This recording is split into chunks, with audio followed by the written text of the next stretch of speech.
Hello, Ben. Hello, Chezi, Rabbi Chezi. God. Was that name? Were you responsible for that? The name change, title change. Is my title different now? Oh, holy crap. I just noticed this right now.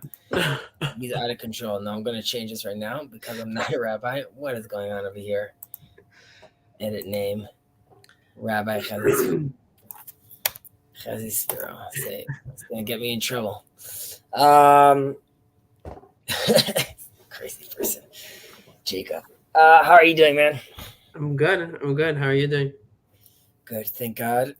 Doing well. I had a nice long weekend up north. And yes, Jacob did.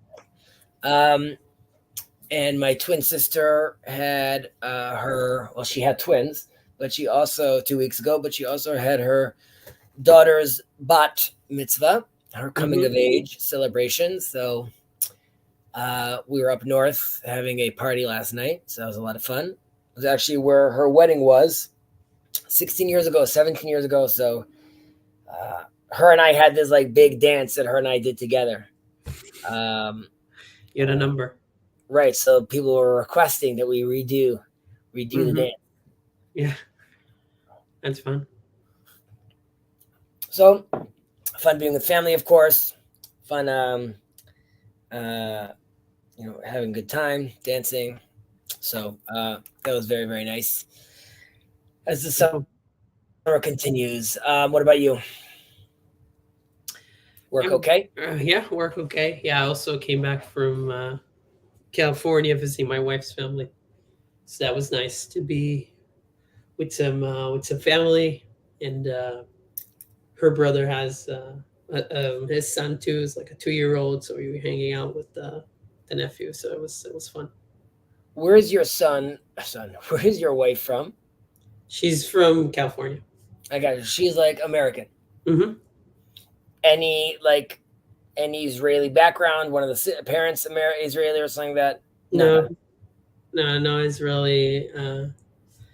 No Israeli relations. Hey Jason, you're welcome to join us as well. It's good to see you too. I met her here when we met here in New York. How's her Hebrew? It's decent. And not speaking, but reading and reading mostly. And does your mom or dad speak to her in English or in Hebrew? No, in English, only English. I got you. And the sibling, I'm saying, but let's say if you're talking to your brother, are you interacting with him in Hebrew and she's just picking it up? No, not enough for that. I got you. Like on WhatsApp, maybe. But live, it's all difficult. I got you. Okay, very, very cool. I got you. Yeah. Okay. Do we want to share a text? We can. Yeah, I have it up. Which one? Does Chabad have one again? Does Safari have one? I don't think they have 8 chapters. I can verify, but I just have the Safari one here. Yeah, sure. Pop it up. I'm assuming it's translated. It is translated. And here.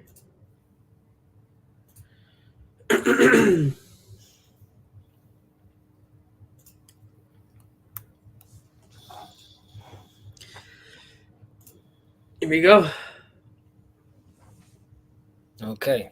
So right, there's the introduction. Right. I forgot. There's the right. Yeah. So the 8 team as well. Okay. So how best to go about this? First off, let's talk a little about Maimonides. Who's the character we talk about? Even though we talk about him very often, right? So I think many people know who he is. But just as far as like some background, which I'm sure a lot of us right? His name is not Rambam or Maimonides. It's Moshe Ben Maimon, right? Son of Maimon. And then he's known as Maimonides. He's actually buried here in Tveria. Here, I say here because I was just there this morning. But he's buried in Tveria. And that's why his name is an acronym for Rabbi Moshe Ben Maimon, right? Rambam. Yeah. He's born in Cordova around 900 years ago, and he dies. I can't remember if he dies in Egypt, but he definitely moves to Egypt for a while. He's there.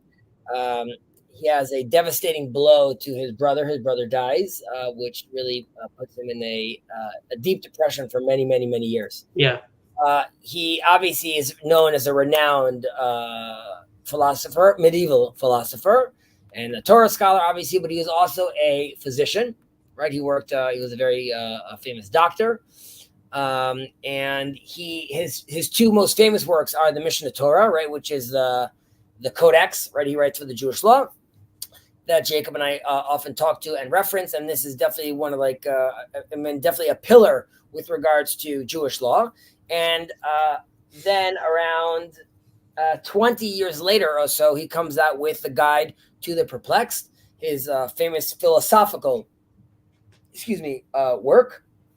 In Hebrew, it's Moreh Nevuchim, which is the perplexed or the embarrassed, and it has to do with dealing with the tension of secular philosophy and religion, and how those two things can work together, or they can. It's written in a very cryptic way, and it's on shorthand. It's called the Guide or the Moreh. Yeah. Right? So that's how we reference it in Hebrew, and sometimes if we speak about it over here, I might reference the Guide. And is there anything else to talk about Rambam? Clearly, because of his context, he is, well, take a step back. What he tried or what he attempted to do is integrate Aristotle's philosophy and Jewish thought. I would also say that's Plato's, even though like more downstream from that. And he's known as a rationalist, very much so as a rationalist, which is many times we speak about in this channel about mysticism, Kabbalah, Hasidut, right? So that's sort of a very different flavor. And his famous, aside from the Bible and all the sages, all the Jewish sages, there's El Farabi and Ibn Sina. These are the two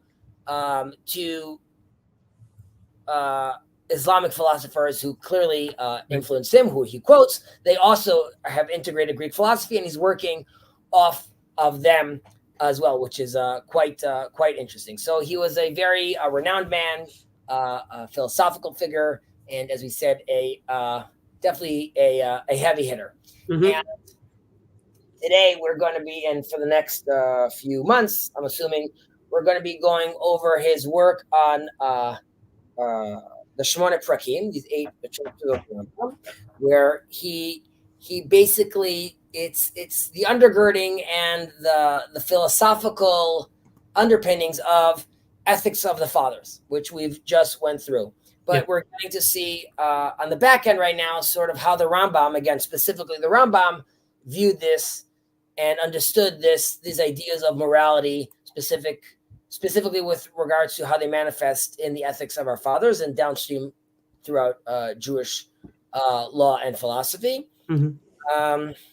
I guess it's good to note that while my tendencies are, I grew up fairly, my Maimonides, my Midian camp, which is like the Brisker school of thought. So it's not strange to me. Over the years, I have become more open and more interested in the Hasidic school of thought. I mean, I believe in really having a combination of all. But here specifically, because we're learning the Rambam, we're going to be focusing on the Rambam. And now and then, I guess, I'm not really planning, but I'm sure I'll end up slipping up and sprinkling in some of my own thoughts. But generally speaking, I'm giving you Rambam's opinion over here. Yeah. Sounds good. And so one question to start. I mean, you kind of mentioned about Mishnah Torah and the Guide, which are both the two big works by Rambam. In terms of timeline, when was this written? Before, after, during? I know that it took him time to go through it. So can you kind of share a little bit about that? Share about what? I didn't understand the question. I'm sorry. about when was this written? Before the guide, or like in terms of This is written. I got what you're saying. This is written before the guide. This is during the period when, and this could be confirmed, but this is during the period while he's writing the Mishnah Torah or right afterwards. I believe, and we'll see this as we read this, he references the book of prophecy, that he's going to write the rest of the stuff that he talks about in the book of prophecy. The book of prophecy, though, never comes to be, and it ends up, portions of it end up getting stuffed into the guide. So this is happening before the guide. Okay, interesting. Okay. 1 second. Just seeing comments over here. Aristotle, angry faces. Okay. Right. Again, we're in the sphere of Maimonides, right? So he's clearly very influenced by this person. Mm-hmm. Seducing perfectly pious rationalists into philosophy. And systematic and theology. Now actually throwing up. I got you. Okay. So clearly he's not excited about this. Young God, thank you for joining us. And if I could say this publicly right now again, I am sorry for calling you out. People know my reasons, and people also know my apology now. Maybe being too quick on the trigger. And as far as I'm concerned, Young God is loved, cherished, and welcome member of the community. Okay, I would say to go about this, because these are long texts, let's read through the text.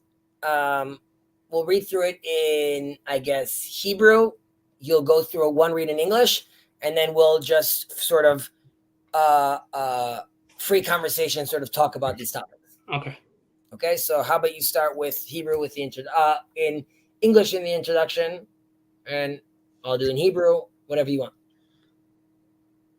Yeah, I can go with English. Let me just get it. Sure. Okay, here we go. Okay. So this is the forward. The author, Rabbi Moses, may God preserve him, said, "We have already explained in the introduction to this work, in the commentary to the Mishnah, the reason the author of the Mishnah had for putting this treatise, the Avot, in this order, Nizikin, right? We have 6 orders, so this the Avot is in the Nizikin.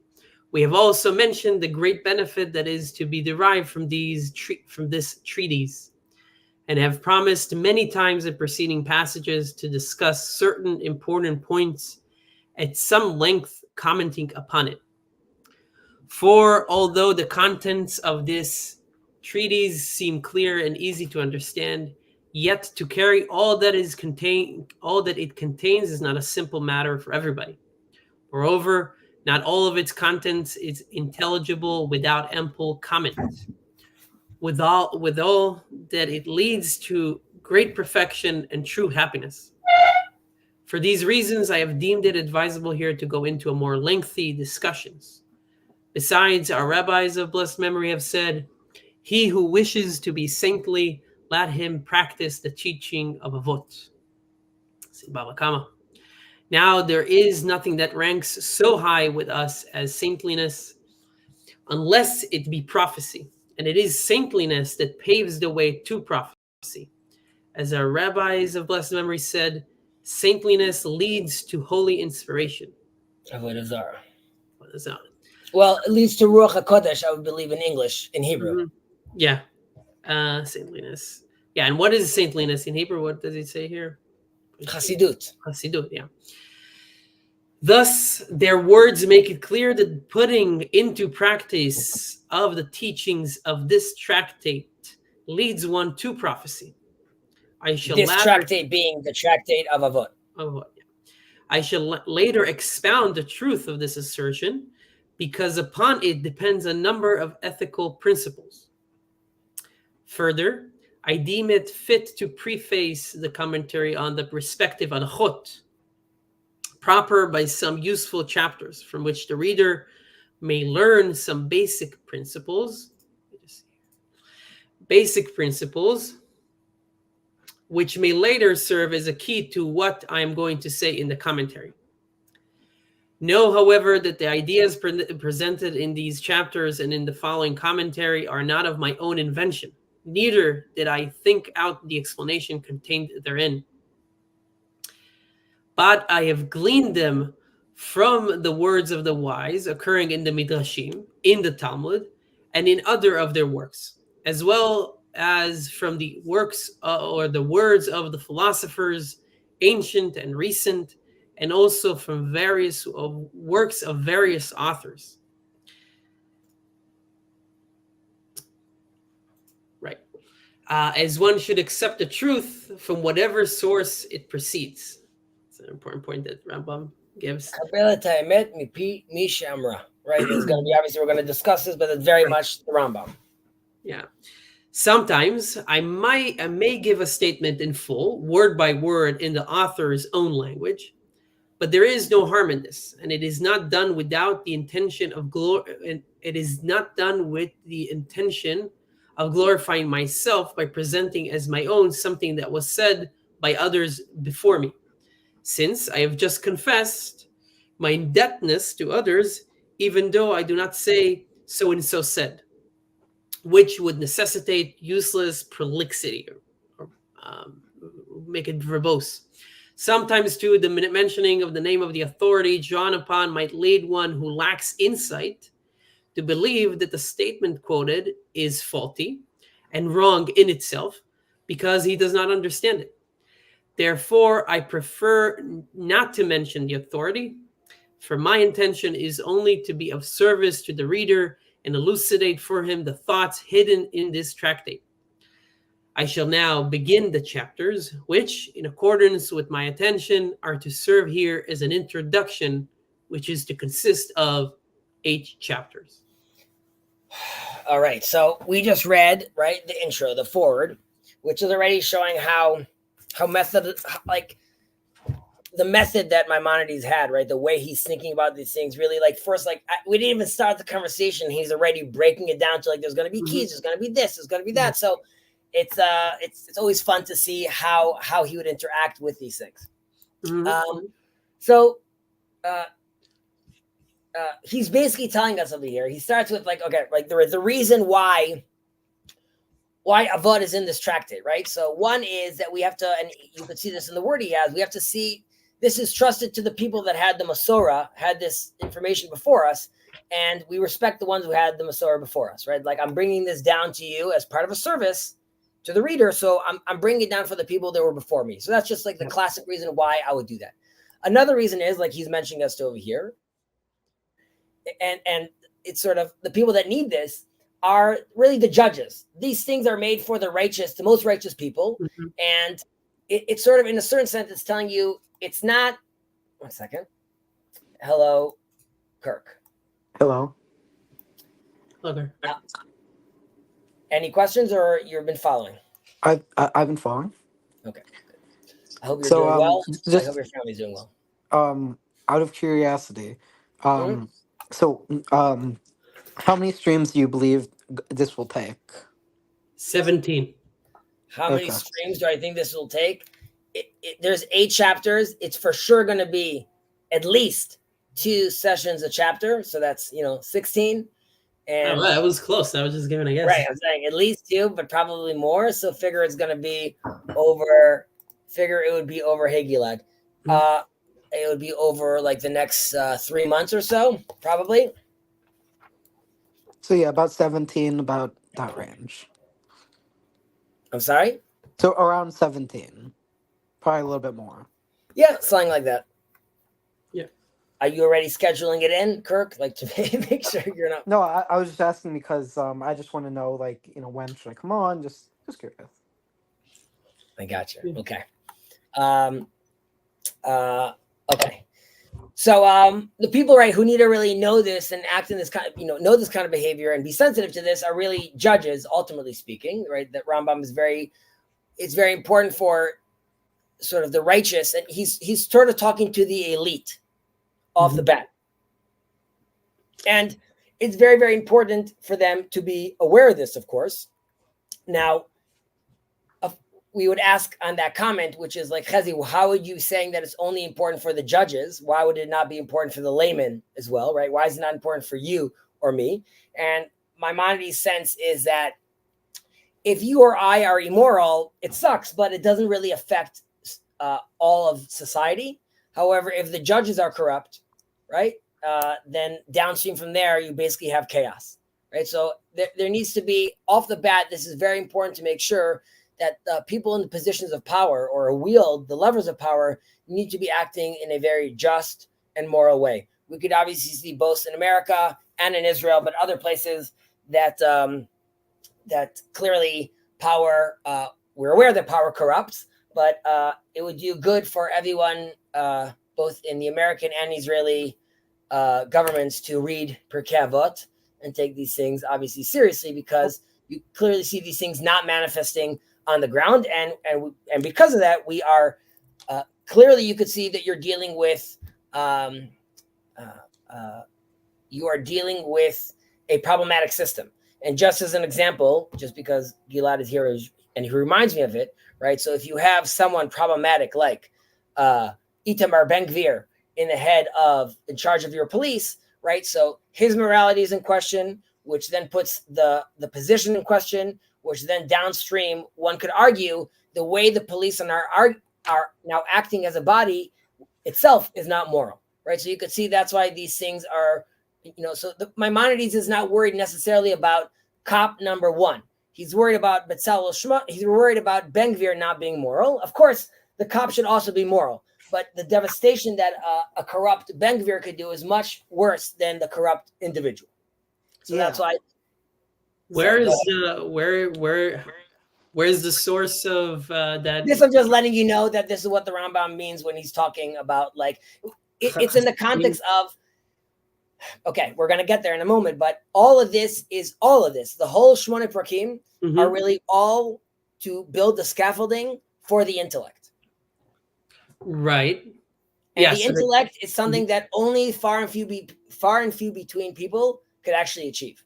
So generally speaking, the Rambam, when he's speaking about the ethics, it's true to everyone, but it's a mission for the elect. It's a mission for the righteous. It's a mission for the leaders. It's a mission for the judges, who built in are already people that are moral and just and all those things. So usually Rambam is talking to people like that. It's a little cold to think about it that way, but we have to also remember that according to Maimonides, almost no one even has hashgacha prati, divine providence.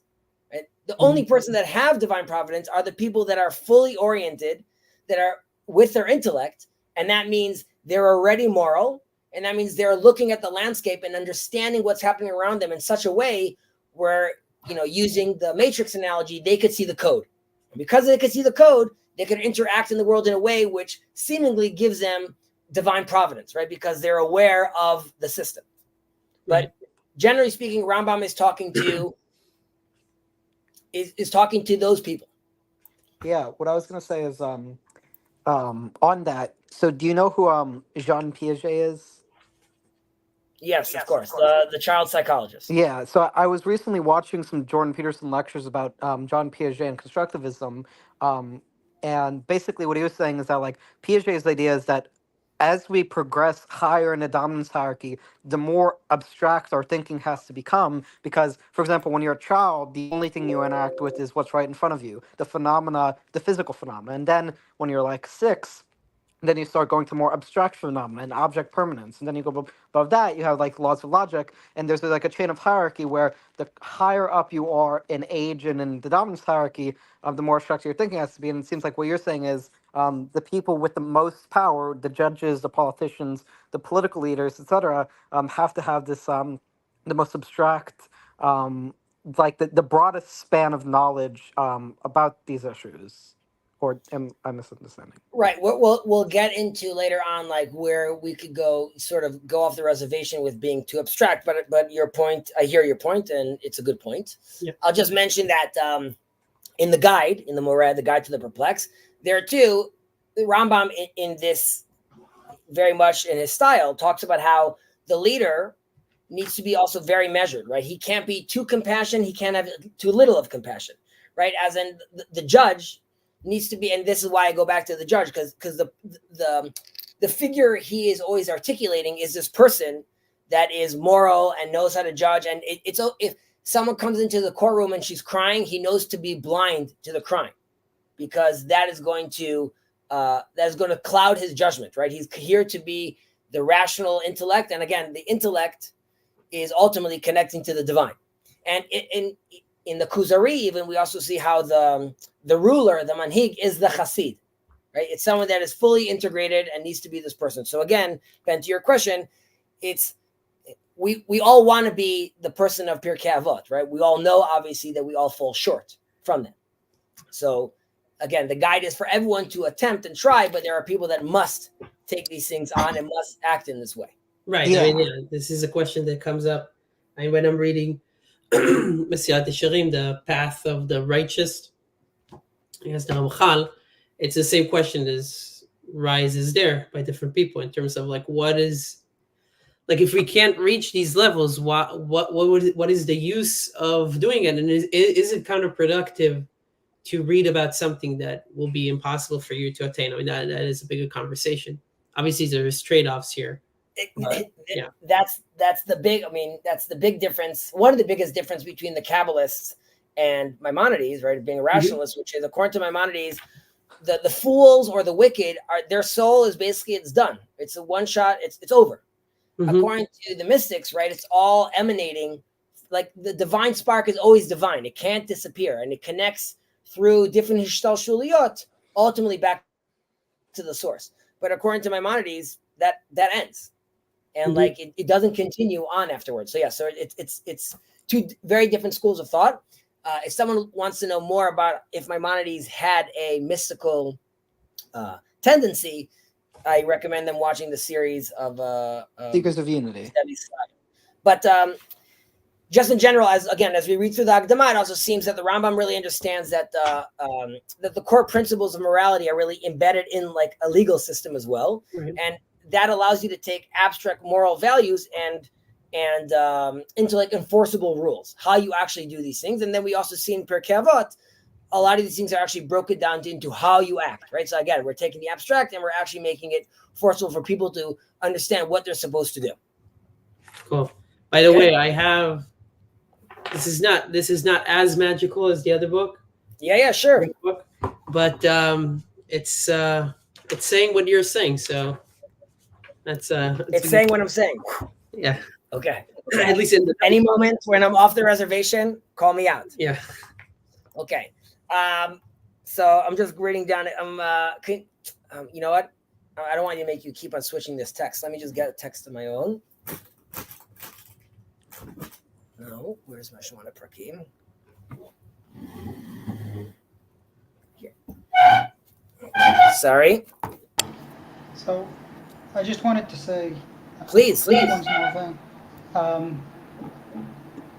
In the beginning, when you started talking about whether someone in power, whether it's relevant people today or someone else, should read Pirkei Avot, my sense for that is like they have, and they have read them many times, I'm sure, but reading in itself is obviously not enough. So that's just a point. I don't know. Right. I found that to be like a point that stuck out for me. I guess I'll clarify. When I say they should read it, like you said, I'm sure they had a civics class. I'm sure they've read many articles, and I'm sure they read many things that, like, if we read them, would be like, oh, this is great. When I say read them, I mean like spend time immersed in this thought process, in this kind of behavior, in these kind of things. So I guess I don't want to sort of do a gotcha thing. I'm just saying that please. I really think it's a question, and a question that, if I'm not mistaken, Maimonides does treat, I think, in Moreh Nevuchim, right? That there is far more to engaging with these things and becoming me'uleh, as he calls it, than just intellectual engagement and knowledge, right? Just to read, just to be just all of this that we're doing, all the chavruta and all of these things are far from sufficient. Yes. However, I would just add that at the end for the Rambam, of course, you have to do all this behavior, but all of that behavior that you would actually embody ultimately is proper behavior will allow for proper understanding. It all goes back to the intellect at the end of the day. I mean, as far as in the Rambam's thought. In the Rambam's thought. As far as Rambam, the only way you reach immortality is through the intellect. That's the only thing that remains, is just that. And that's why it's like, and well, you know, I think you're making a very good point. Just like it's saying, like, you're right. It's more than just, it's not just sitting and us being in our little brain palace. Correct. It requires embodiment. I'm just saying Maimonides ultimately, the whole structure of humanity is ultimately get back to the brain palace at the end of the day. There's something actually, Gilad, something that I also found useful reading from the Ramchal that he mentions, I think in Derech Hashem, he mentions about how to interact with any text. He mentions the Torah, but with any text is that in order to connect to its energies, you need two things to happen. And Chazi, correct me if I'm wrong. One is you need to have Irat Hashem. You need to have respect of the author, respect of who, the person or the being that brought about the text and the ideas. And the second thing is that you need to have derech eretz. You need to be a good person. So if you're not a good person and you read something like Pirkei Avot, you can take the dictums and twist them to your own benefits without doing what the author really intended. And also, if you don't have respect of the authors, you might get out, like what you said, is like you might read it and be like, okay, whatever. I mean, that's their opinion or something like that. And that takes away from you actually being able to embody it. So I think that this is actually a difficult point. It's even a little bit unfortunate, is that you have to do work before you even interact with the work. You need to respect it before you do it, because until you have some respect to it, it's very hard to actually take the time and try to integrate it. Naaseh v'nishma. Yeah, but it's a very hard concept. Like, why would I spend time on embodying this versus embodying another thing? Like, I don't have time to embody old things.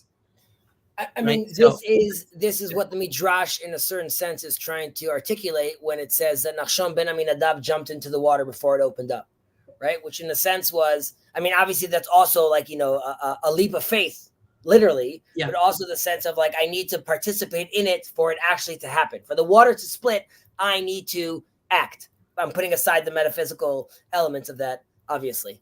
Mm-hmm. I was going to say something, but now I don't remember what it was. All good. Okay, so we mentioned in the end of the first portion, ואין כל ענייניה גם כן מובנים בלי פירוש ארוך. אם היותה מביאה לידי שלמות גדולה, והצלחה אמיתית, מפני זה ראיתי להרחיב בזה המאמר. Right, so it's a freehand translation that this brings you towards perfection and great and true success. And this is why I wanted to expand on this. So we need to ask, right, what is this perfection that Maimonides is talking about? And he alludes to it later on, right, which is Rambam is always talking about prophecy. That's what he's talking about, right? Chasidut meviah lidei ruach hakodesh. Later on we say, v'hi meviah lidei כמו שאמרו רבותינו, ואין אצלנו מעלה גדולה מחסידות אלא נבואה. והיא מביאה אליה, כמו שאמרו רבותינו, זיכרונם לברכה, חסידות מביאה לידי רוח הקודש. How do they say it again, רוח הקודש in here? The divine inspiration? Divine inspiration. Okay, so the study of Masechet Avot is the first step towards prophetic understanding. And it's not just human perfection, it's actually godly perfection, right? It's not that I'm studying Avot so I could be an ethical man, but it's actually studying Avot will allow me to it allows me to fill my tool kit, my utility belt, with the elements I need towards to get to prophecy, which again allows me to phase shift from merely human into connecting back to the source, right? Getting back to the divine. So this is what the great shlemut that Maimonides is talking about, and that's why he also talks about Aristotle as this the closest thing a man gets to prophecy, right? But that is not a prophet. It's someone that is like it's getting to that perfect space, so to speak. Right. It's I believe the term is Chachmat Hagoyim, the wisdom of the nations. Chochmat Hagoyim, yeah. It says Chochma Bagoyim Ta'amid. Wisdom. There's things that we should not take from the Gentiles because their prophetic and let's say theological understandings, generally speaking, are again, as far as Jews are concerned, their frequency is not tuned, and so we should be adhering to our own frequency. Having said that, with regards to general wisdom that exists out there in the world, and we should not only listen to it, but search it and be aware of it, because we of course grow from it as well. Any other questions or? Okay, we're good. Sorry about that. I just got a call. It's totally okay. We're going to continue though. Hopefully they'll join. Okay, so let's just focus a little, just also freehand on the relation between the prophecy and the virtues that we're talking about, because we're talking about Masechet Avot over here, ultimately. And in the guide, right, in the Moreh, Rambam gives two reasons for the mitzvot, right? One is like this initial perfection, right? So well-being of the body, physical and monetary. So I want to be doing these things that helps me become a better person. If I'm a better person, I could work better. If I could work better, I could have a better life, and on it goes. And this really happens through, the only way this can really happen is through the body of a state, right? Through a legal system, because I'm interacting in the world with other people. So there's laws, there's taxes, there's rules. I have to play the game within those rules. Then there's my, let's say, if that was the initial perfection, this is the final perfection, right? So this is more about the well-being of the soul, of the nefesh, and understanding all things around me, right? So I have a map of the whole arena. So if the second one doesn't really include deeds, right? It's just the intellectual, but it could only happen after phase one. So this sort of relates to what Gilad was talking about. I want to get to phase two. Well, it's the well-being of the soul, and my mind could be in this place where like I'm understanding everything that's happening around me. And like in the movies, the letters are floating around in the equations. But in order to get to that place, I first need to go through version one, which is the initial perfection, which is the ethics, the games, the rules, being and playing in this world.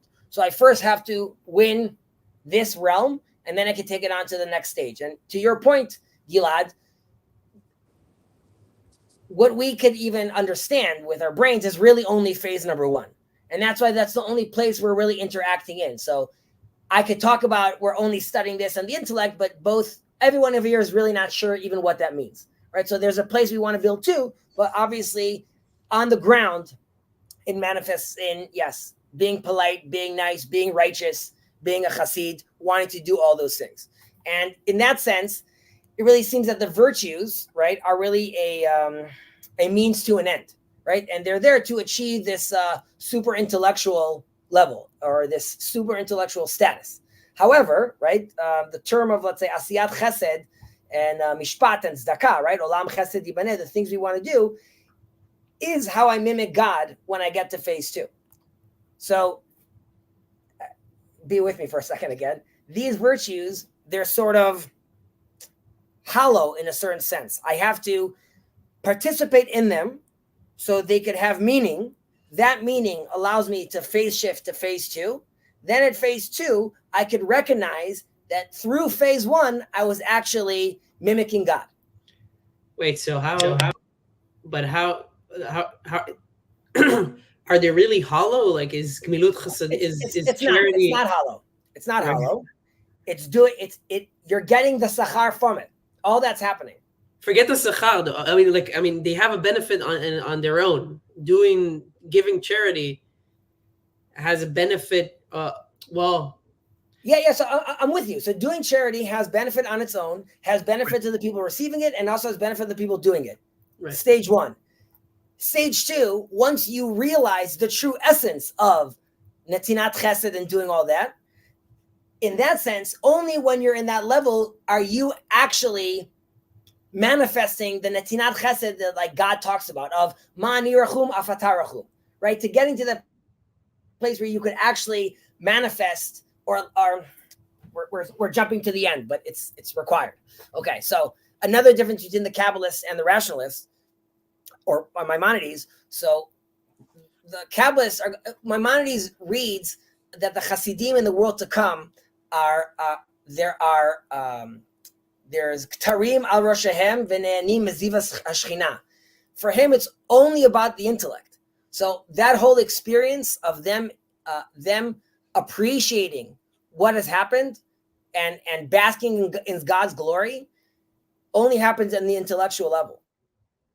And for them to fully be part of that experience and to fully bask in God's glory of the Asiyat Chesed.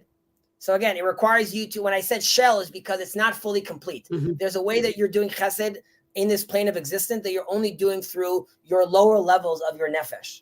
Right. There are different levels of your nefesh that you want to tap into. And only then, according to the Rambam, are you Tselem Elokim. As in, yes, there's a version of me right now that I'm made in God's image. And I can even do mitzvahs, and that's all nice and good. But the only way this vessel is fully embodying in the mitzvah is all that proper orientation all the way back to the sechel. And then once I'm in that place in the sechel, I could, in theory, like look back at my modes and realize how I'm actually manifesting God's image in this world. I wanted to sort of introduce to this conversation two figures that I think are interesting, but I'm not sure whether it's too much, like before we even started. So it's there's no too much.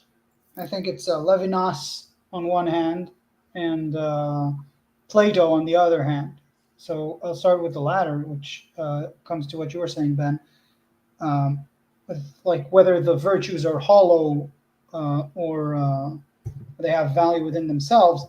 So Plato talks about what things are good in their consequences versus what things are good in themselves. Mm-hmm. Yeah, and good.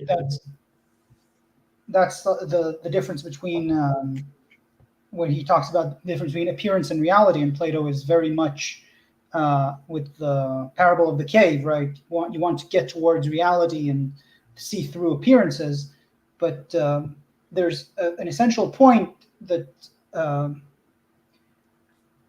that the real, or what actually is, has to be inclusive of its appearance. Its appearances have to be emanations of it. So reality is not contrasted to appearances, it's inclusive of it. So appearance is contrasted to reality, but reality is inclusive of it. And that's generally the relation within Plato, where the absolute is inclusive. So the relative is contrasted to the absolute, but the absolute is inclusive of the relative. So I think that's, I mean, he had that articulates it a little better. Yeah, that's yes. from D.C. Schindler in Plato's Critique of Impure Reason. He speaks about it very eloquently. But I think just generally, like, Aristotle had some disagreements on that with Plato, yep. but I'm not sure. I don't know enough where Maimonides lands on that, but I think he's closer to at least accept that last statement that I was saying. And as for Levinas, I think the focus that the Rambam is placing on the sort of intellect is also, I think Levinas would I don't know if condemning it is the right word, but it would seem self-centered, I think, in Levinas's world, where Levinas says that your focus always has to be outwardly. It has to be towards Hazulat, the other. And there's a sense that I think that when you read the Rambam prima facie, like that appears missing, and I think that also is sort of the relates with the conflict we were talking about with, like, how do you engage with these things? Right. So I would say yes, very a lot of avodah, like, self-centered work, of course, as far as the Rambam is considered. And again, like you said earlier, like being nice to your neighbor or doing good deeds is all an element which allows you to work on your self-work purpose. Right. So I think that's a very good. Thank you for that, and I don't think that was too much at all. It actually brings us even more clarity. Now we were talking about, again, the relation between the prophecy and the virtues, right? So we were talking about over here how these virtues work, but as far as just the essence of the prophecy itself. So first off, the prophecy is not megaleh atidot. It's not a fortune teller. Right? It's more of a discussion and a revelation of God with man, right? So we should just notice the difference between like how it's known culturally and how we see it from our tradition. And in that sense, speech is really like, it's a moral act, right? Because it's an act of recognizing the other subjectively and seeing, it allows you to do v'ahavta l'reacha kamocha. And for me speaking to you, I need to do that. And that's why the speech is very important, because it gives in that moral what's the word I'm looking for? I guess dynamic is fine, but that moral dynamic when focusing on the speech itself.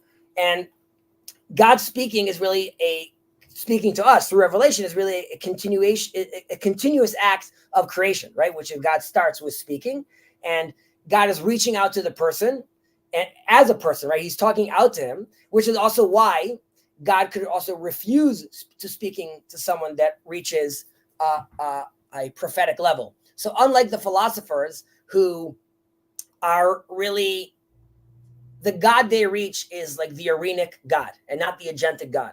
And as far as the philosophers are concerned, as long as you do all these things, you'll get to point X where like you've studied enough and learned enough, and now you're in this place where like you should be able to stand the arena well enough to realize, this unmoved mover, this thing over here, you've witnessed him. And in Judaism, the attitude is that, and that would be true regardless of your deeds. In Judaism, it's a person-to-person conversation. And because it's personal, God could say, you did all the deeds and you're a great guy. I'm still not interested in having a conversation with you right now. Prophecy is not promised to ones who completes all the steps. Prophecy is something that you could reach, assuming you did all those stuff, and the personal dynamic gets kicked into this.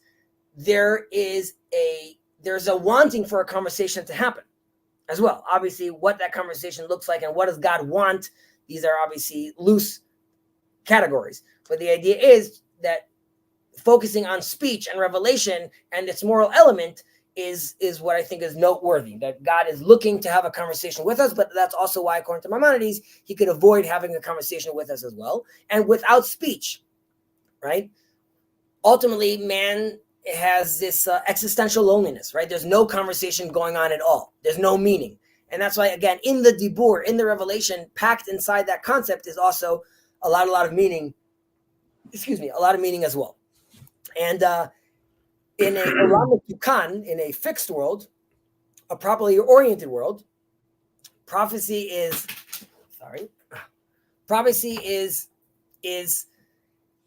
felt all around us. And in today's world, where prophecy is no longer with us, we use intellectual tricks to try to understand what our forefathers already knew through experience. Right? So we need all of. I'm sorry, I just thought I dropped something. We need all of Maimonides' tools, or all our intellectual tools, or philosophical tools, to allow us to scratch on what that experience could have been like. As far as I have a question about prophecy in the Rambam, which I'm just not familiar enough with what he means by that. So in Vervaeke's lectures on meaning crisis, he talks about how the Old Testament prophets are not sort of fortune tellers, but rather they're the ones who can tell you that you've strayed off the path. They can sort of, and I'm wondering if that's the sort of prophecy that the Rambam is discussing, or does he have a sort of different or wider version? Because I know that there's quite a few. No, that would be Rambam's. Can I also I mentioned this in the past. Metaphor that maybe will help us. A metaphor? A metaphor, yeah. Well, I'll give you a live example. A metaphor he gives that's very eerie. This is talking about hashgacha pratit, but it also relates to prophecy as well. Prophecy is, like I said earlier about the Matrix, is there's a message from God, but in a certain sense, God is always speaking, and then there's the personal message as well that's happening. And if the weatherman with all his tools today slowly but surely starts getting more and more data points, I know people actually don't know about the weather, but for all intents and purposes, we have all these data points that allow me to get a closer and closer prediction. But I have to be aware of all these elements, and we start noticing, how the weather pattern in Australia is going to affect the weather pattern in the Amazon. So I have to be aware of all these things.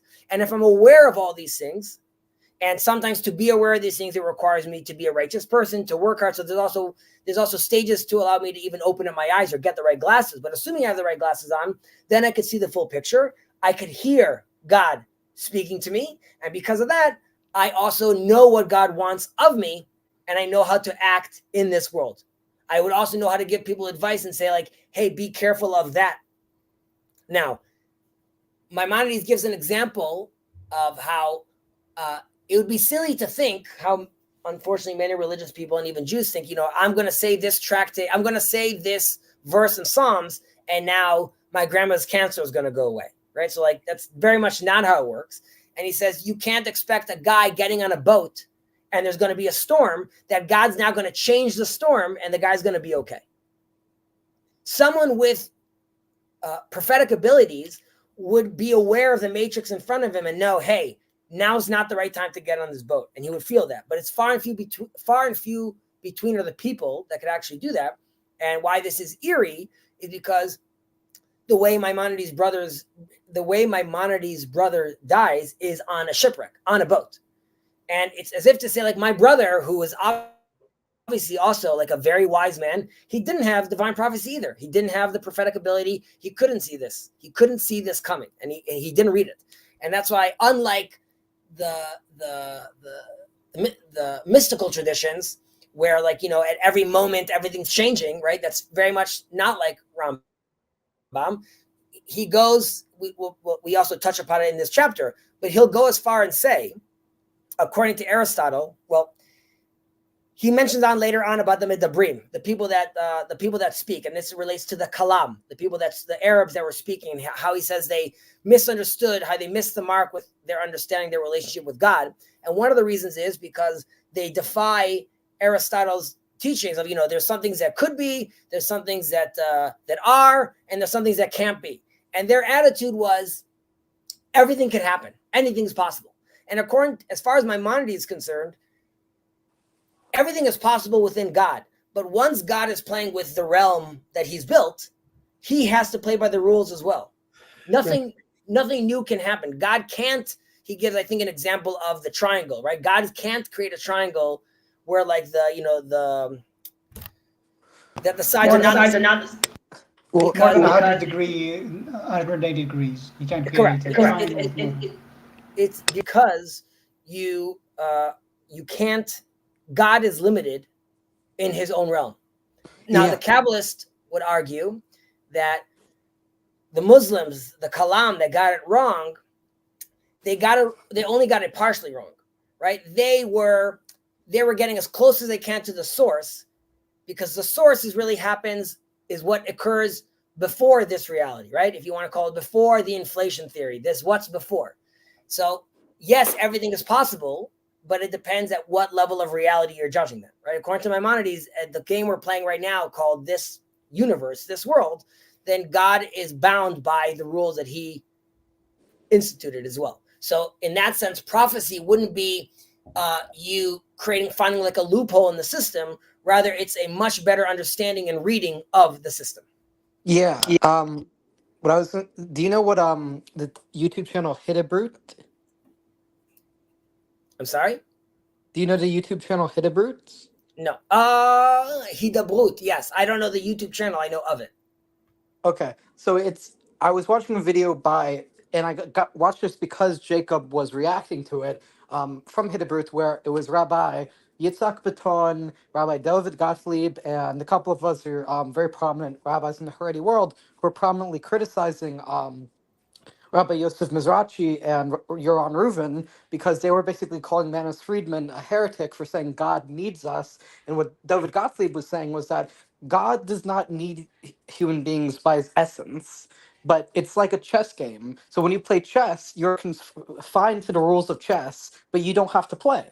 But because God decided to create human beings and play the game of human beings, he has to obey the rules. And therefore, in that sense, because God desires us, to the extent he desires us, he needs us. But that's only because God chooses to desire us. Right. So God wanting, God desiring, God needing, all very, very difficult words. Just on that note, and something that I've said often, which is Kedoshim tiyu ki kadosh ani. Be holy, for I am holy. And in the sense God needs us is God is the only holy one that exists. He is interested in having a conversation, not being the only holy one, and having a conversation with us. And so there's an invitation for us to act holy. And if we act holy, connecting back to the Maimonides, and you could look at assuming according to Maimonides, acting holy is being righteous. Being righteous is being fully aware of the map. Being fully aware of the map is being in this, intellectual space when you fully understand everything, which of course included the experiential as well. Then you are in the image of God. And once you're in the image of God and you're in this place and you're holy, there could be a connection and a conversation and a relationship with God. And then he is no longer the only lonely one. And that is what he wants or needs in that sense. Okay.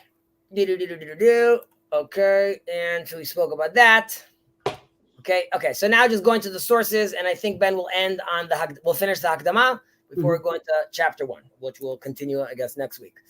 Right? So that's why he decides, right?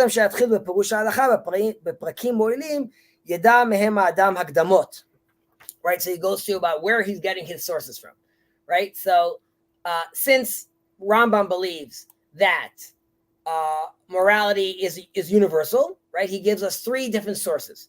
He gives us Chazal, all the rabbis, right? The Talmud, the Tanakh, all the good stuff, the philosophers, and the common man, your regular Joe.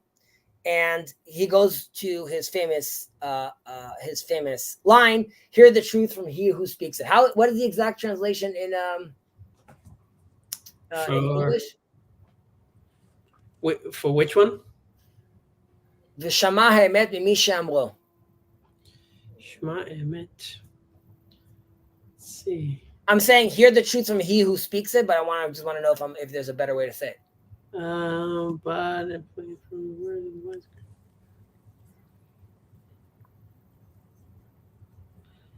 Accept the truth from the source it proceeds, from whatever source it proceeds. Wouldn't it be accept the truth from whatever source it proceeds from? Whatever. We'll leave it for them. Sorry, what a joke. No. So first of all, super important line. We should all feel more comfortable to use that line and feel confident about that line. Obviously, there's due diligence involved with that, right? Which the assumption is, and this is also classic Rambam in the Mishnah Torah, where he says, I did all the homework, I did all the research, I did all the summarizing. You don't have to look at anything else. You don't have to look at the Talmud. I did it all for you, right? So we're assuming that Rambam did his due diligence when he's telling us this. And the reason he doesn't quote all his references, which he lets us know, one is it's technical, right? I don't want it to be too long. We're moving forward. This is just Hakdama. I want us to be able to move forward in our learning, and therefore I don't want us to constantly go back. There's also a substantive reason, which is many people, specifically people in the Jewish tradition, are not going to accept the truth from foreign sources, right? Like if I'm bringing Aristotle right now or El-Farabi, like people might decide to get into the theological conversation. Is this heresy? Is this idol worship? So that's why he is avoiding that. He's just saying, I don't want the drama, right? So, and I'm sometimes going to quote it exactly word for word, which is sort of a double-edged sword, because you'll end up finding a ultra-Orthodox person quoting a Maimonides. He doesn't realize he's actually quoting Aristotle, or he's actually quoting word for word some Muslim cleric, right? And for Maimonides, it's almost ideal because now it's sort of, it's baked into the system right now. And once you can't differentiate who said who, then you're sort of safe from people's cherry picking and saying like, no, this line, no, this line, yes. Rest assured, the censors came, and many of Maimonides' books were A, burnt, and B, censored, as we know. But nevertheless, he was clearly trying. Want to add something? Go on. Just real quick, can you mute yourself? So what I was going to say is, I think maybe this is the best way to phrase it. Maimonides is saying the essential truth exists in the Torah. So that's like, essentially speaking, the Torah, the Talmud, Zohar, well, arguably, depending on whether or not you accept Kabbalah is legitimate, but Torah sources are essential truth. However, the way to frame truth and the way to understand it, sort of like the looking glass that we're looking through, or the magnifying glass, or the microscope, is can come from non-Torah sources. So the Torah is true regardless of what anybody else says. However, and how we look at the Torah and apply it as average people, integrating, say, Kierkegaard with the Rav, or Maimonides with Aristotle, integrating secular philosophers to look through the lens of Torah, is proper. Or do you think that's a bad way to phrase it? No, I don't think it's a bad way to phrase it. Interestingly enough, I want to try to flip it for a second, even though I'm not disagreeing with what you're saying, but this relates to the question of, we know in Judaism, which is right? One who should quote his source, and he brings redemption to the world. And if we know that, why is Maimonides saying right now that, like, A, it's too long, and B, people won't accept the truth? So let's say people won't accept the truth. I get that. But that it's too long would be the reason not to do it. We clearly know that there's teachings to teach it. So continuing with what you were saying, Maimonides holds that Torah is ultimate truth. And because it's ultimate truth, it's very important that the person teaching it, we know that the source is, it's divine truth. We need to know that the source is legit. And that's why I always want to connect the source, because I want to make sure people realize that you're getting the real deal. However, with regards to morality, because he believes that morality is built into the system, unlike the divine truth, it's a natural truth that exists. And it doesn't matter whether I say it or someone else says it 1,000 years from now, it was true. And because of that, there's no need for me being the Rambam, to quote who said what. And that's what he's saying. I'm bringing it to you from the Greeks. I'm bringing it to you from the Muslims. It doesn't matter. I'm here now explaining to you what you need to know, because it's true. This is true always. Right. So this is sorry, go ahead. No, I just wanted to say that I think he also makes another point which I found important just as I entered. And I didn't want to bring it back, but since it's come up again, he treats, I think, properly the fluency of language and communication, which is important, right? Because he says, like, when I speak to you, I need to speak to you in the most direct way to promote understanding. And if you were saying, it's too long. It's not just that it's too long. It's cumbersome. The way that we communicate things matters, and I think it's kind of relevant to today's world, because I remember this was a bit quite like more than a decade ago, but I had a friend in the gap year program who I would say like something like, A is a good movie, and he would say, in your opinion. It's like, obviously, in my opinion, I don't need to like now give a disclaimer whenever I speak to add "in my opinion," because then our communication would be tedious and annoying, right? Like That would be true. Is that why? Is that why it's so? Is that why it's so? Is that why it can be so annoying? Even though, like, I don't know why necessarily it's annoying to hear people say their pronouns in the middle, like in the beginning of every sentence, in the beginning of like a conversation. Well, Like, there's something that you need to get to, like, to even feel comfortable doing that. I'm starting to jump in on Gilad because he obviously could answer this, but I mean, he's feel free to answer this. But when you hear someone's pronouns, someone is basically mapping out for you reality, forcefully mapping out for you reality, which is what is strange. You're not saying an opinion. You're saying this is how I need to be called. It's not how I think I should be called. This is how you need to call me, and this is how reality works. So I think that's that's obviously strange to demand that from people. I say this often, how, and this is alluding to what Gilad is saying about, not about qualifying in my opinion, but if the word literally today in the dictionary also means figuratively, right? So then you get to a point where you actually do have to clarify. When I said literally, I actually meant what I thought we were talking about all this time, and not what the millennials are talking about, or Gen Z. And we'll see in chapter 1, Maimonides actually dives right into that, and he talks about when we're going to talk about the nefesh, where, let's say, the soul or the life force is a better example. But he says some people call it, like the philosophers call life force X, and other people call life force Y. But I mean, so like he does clarify, because there's a sense that over the years, words, concept, ideas, sort of get bastardized, get lost in translation. And then if you're still trying to use the same language, that gets very difficult. I mean, Gilad, I don't know. I mean, if you go on YouTube and you write, let's say, slang of Gen Z, right?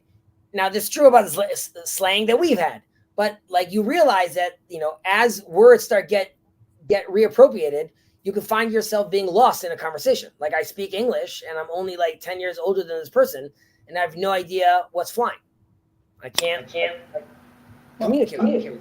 I'll just add to that I think I mean, you're definitely right, but there's also a sense to that, which goes back to the Tower of Babel, right? There's a question like that linguists discuss, right? If the purpose of language was just fluent communication, which it seems like a lot of it goes towards that, then why aren't we all speaking the same language, right? Clearly, neighbors, wherever there's cross-pollination, that could happen, but actually language does both. It can be used to obfuscate. That's why different nations develop different languages. And you can see it even in children, where they develop their own secret languages that they don't want the adults to understand, and it's kind of cute. But like it's also a signal. It's to hide, say more easily. It's to hide, like what you said, but it's also to signal, I feel like, because it's in-group signaling, sure.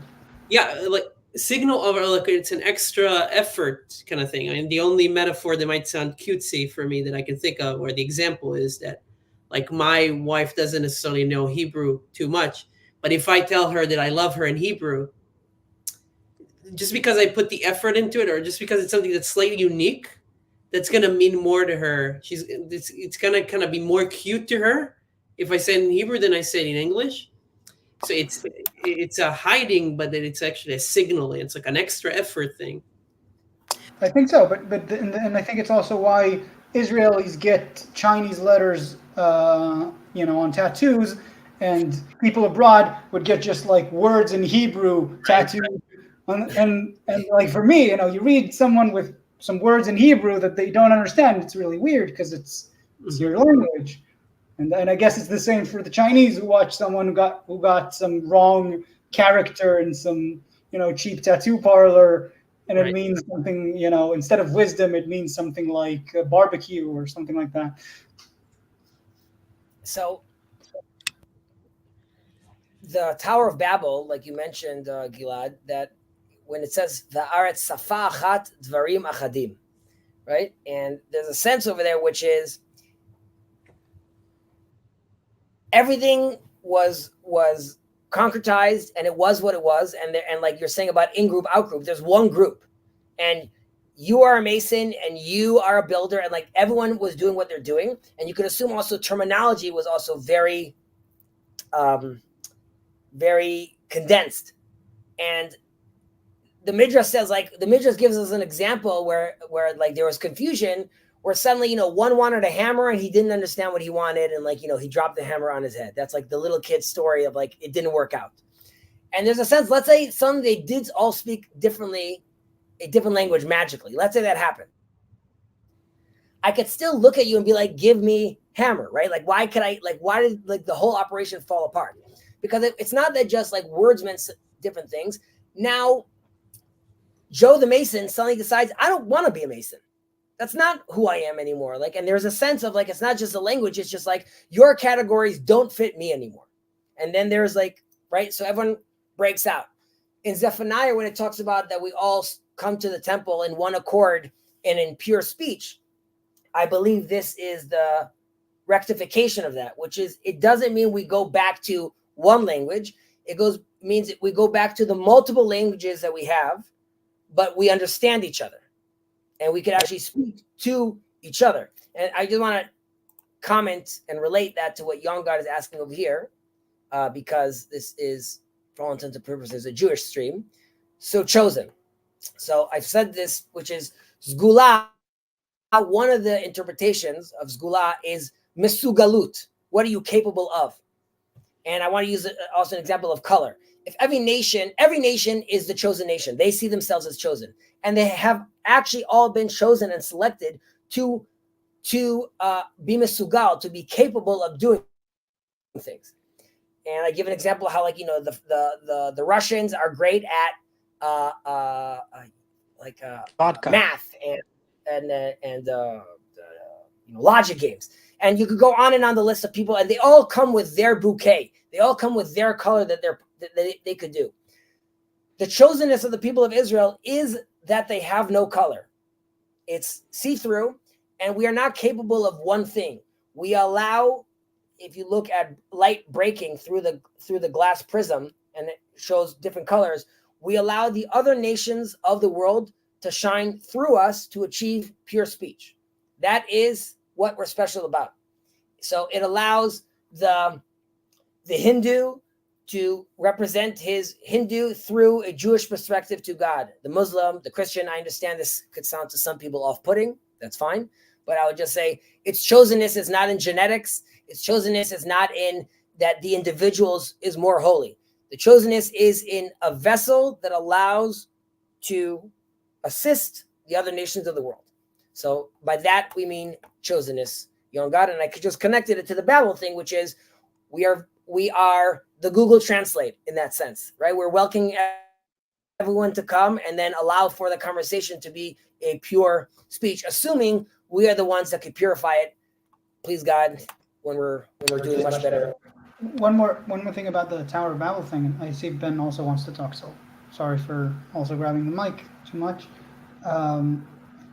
I think when you say Safa achat dvarim achadim, the way that I interpret that is the sort of Orwellian newspeak sort of situation, right? When you have a language and the language is only allowing for dvarim achadim, right? It doesn't. When you look at the languages that exist in the world, there are many things that you cannot translate. You simply can't. And so I think like that's definitely a feature of that dissemination. And like you say, if you want to have pure speech, your language has to allow for the things you want to say. And I think in that sense, Orwell, really had a brilliant insight when he was discussing newspeak and how language can constrain what we are able to think about and what we are able to become. So that's at least how I read that phrase. I think that's a great way of reading it. And this it dovetails with Rabbi Kook's understanding of the other religions of the world, right? Which is also, if while we see Torah as very special, it would be silly to think that God could be limited, right, to like one word or one idea. And so Rav Kook says that all the other religions of the world also have their divine spark in them. And our job is, right, to identify that so we can understand that language as well. And this goes back to the Noahide movement, which is very much wanting each religion to still safeguard and bring forward all that's pure and holy in their culture, because these are all different manifestations and languages to talk about the ineffable. Just want to see some comments. And in the meantime, feel free to comment, Ben or Cool Guy. Hey, guys, just came back from it. Goes in humility. Looking forward to watching this chat. Okay, thank you. I hope you enjoyed yours. The hypocrisy must be pointed out. Flawless. Late to the game. I'm not sure what the hypocrisy was about. Maybe the idea is that perfection of the intellect could set the stage for the upper parts of their job without us having to have the reins. I know what he's talking about right now. I need to think about that. Hello, Rabbi Malot. Hello. I mean, what? Okay, we just spoke about that. Yeah. RJ, goodbye. Go ahead, Kirk. You can talk. I just want to know, who is Yon God? Do I know this person? It's a guy that's in the community. Lovely man. That's a borderline. I saw him in the Discord. But I didn't see him on stream. At least I thought I remember. Here, he's a cool looking dude. It's cool shades. Yes, this is a borderline secular assessment of prophecy. Maimonides has, again, like I said, the fact that Maimonides comes and says that God is limited, that's also bonkers, obviously, for many people. I'll just add to that this is actually what the head of my secular yeshiva had said he experienced as a teenager reading Rambam. He eventually became secular, as the spoiler alert knowing. But he said reading Rambam, he felt like, come on, you're almost there. Right. Just make one more step. So that is a sense that many people, I think even religious, get from Rambam. Like, this is almost secular. I'm feeling uncomfortable about this. Well, in the guide, in the guide, he says, I'm going to say things that contradict themselves. You're not going to understand me. If you can't understand me, then this not book is for you. But ultimately, he is in a place of doubt himself. Yeah. He stands in that place of doubt. He is the perplexed one. Right now, he gives you all the tools you need to, like, it's basically saying, like, if you want to, I could give you a lifetime of conversation where you never have to actually touch that point where you're uncomfortable. Because you could just talk and ideas but yes, he had his doubts, even though I don't want to say even though, I think maybe because of that, he was the great eagle. Yes, go ahead, Kirk. One final thing is, so you didn't find anything, you were talking about prophecy, you didn't find anything in Judaism about Moshe Eliade? Oh, you asked me about Mashiach Eliade, right? Yeah, I asked in the Discord, but I wanted to know. Right, I think I mentioned to you that, like, again, he first of all, Yosef had more to say over there, but I could be less read about those stuff. My brief interaction with that intersection was that Eliade, even though he was quite brilliant, like many, did not dive deep enough into Judaism to know its mystical community and how ritual based and practice based it is. So I think that gave him a very skewed understanding of Judaism, and, like, obviously Carl Jung did a much deeper dive to that aspect. So, but I think if I recall correctly, Yosef actually gave you some information over there to some references. Well, he said Rosenzweig had something about the notion of linear time, but or liturgical time, but I'll look more into that. It's just I just want to see if there's anything more you found. I think he was. I think, like I said, I don't think he was understood enough about Judaism to actually give us his opinion. Unlike Levinas, for example, who wasn't as observant, but I think had a tremendous amount of insight, though, I mean, the French in general. Okay. By the way, I need to head out in the next few minutes, so I don't know if you Well, want I to think wrap up. we'll continue chapter 1 next week. It'll probably take us 2 rounds to go through chapter 1, and then hala vehala. Sounds good. Ben, thank you so much. Take care. Thank you, everybody. Appreciate it. We're very fortunate Thank you, Ben. Too. to have Benny Boy with us. I'm just gonna schmooze for a little bit. Romem, I have a doubt. Is the modern Hebrew the same as biblical Hebrew? No, it is not. Very similar, but no, it is not. And then there's a different conversation, which is the Hebrew we have now, is that the Hebrew that the Bible was written in? Like I'm saying, even the letters we use. And then there's a discussion, there's an argument there as well. A dispute there. Depends on who you ask. I'm asking you to find out an answer. So now you guys have an answer. Kirk is so impressive. Good stuff, young man. Thank you. Yes, limits of language, explosive imagery, correct. You're John Vervaking us. It's more narcissism. Pronouns, yes, tyrannical nature.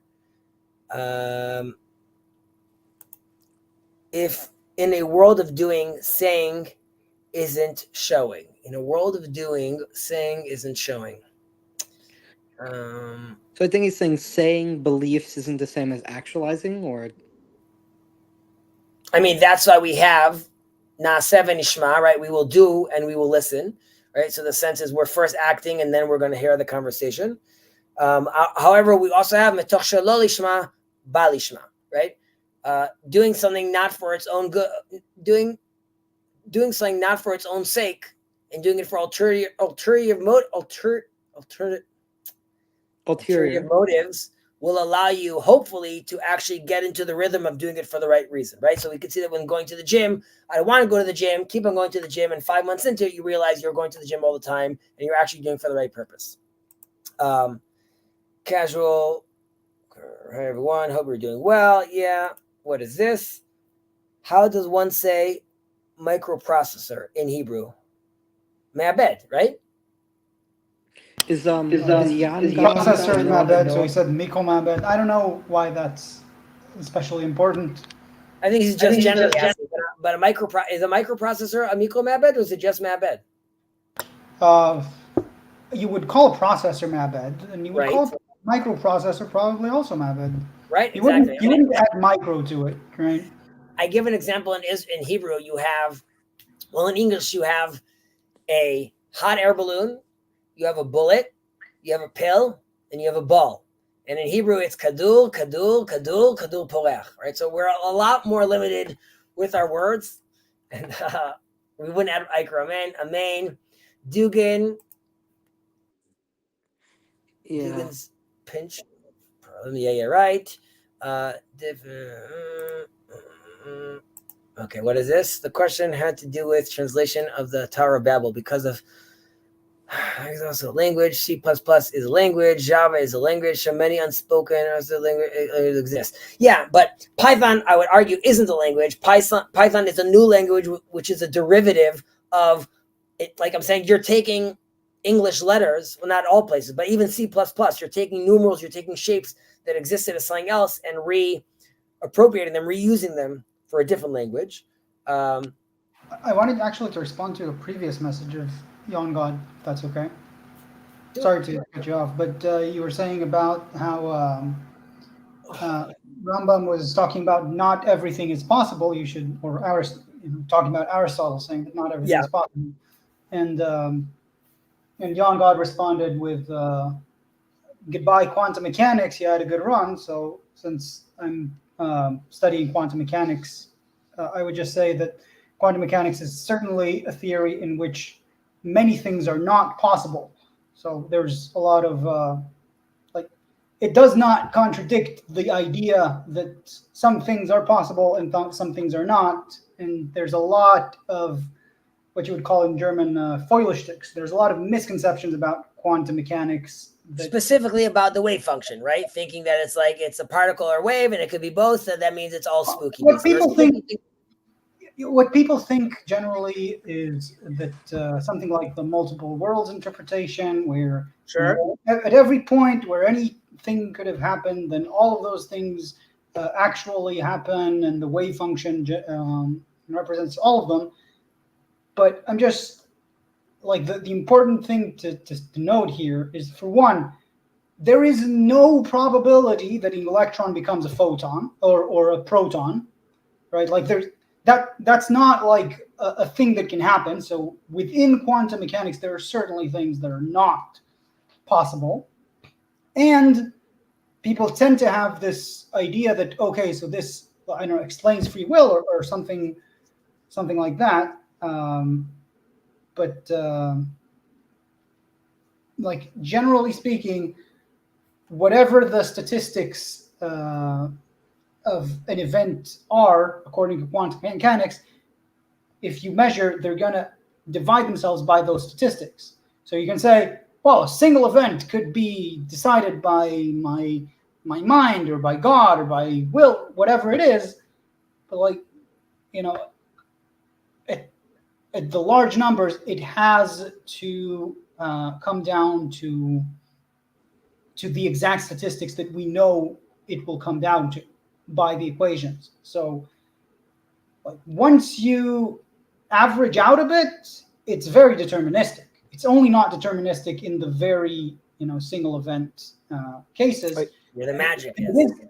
And yeah, but it is like, it is limited there, right? Because these are the options it can go. It can't go anywhere. It's like either 1 or 2 in this case, or 0 or 1, whatever. And then like the distribution is also very limited. You can't just get zeros all the time. You have to get zeros and ones.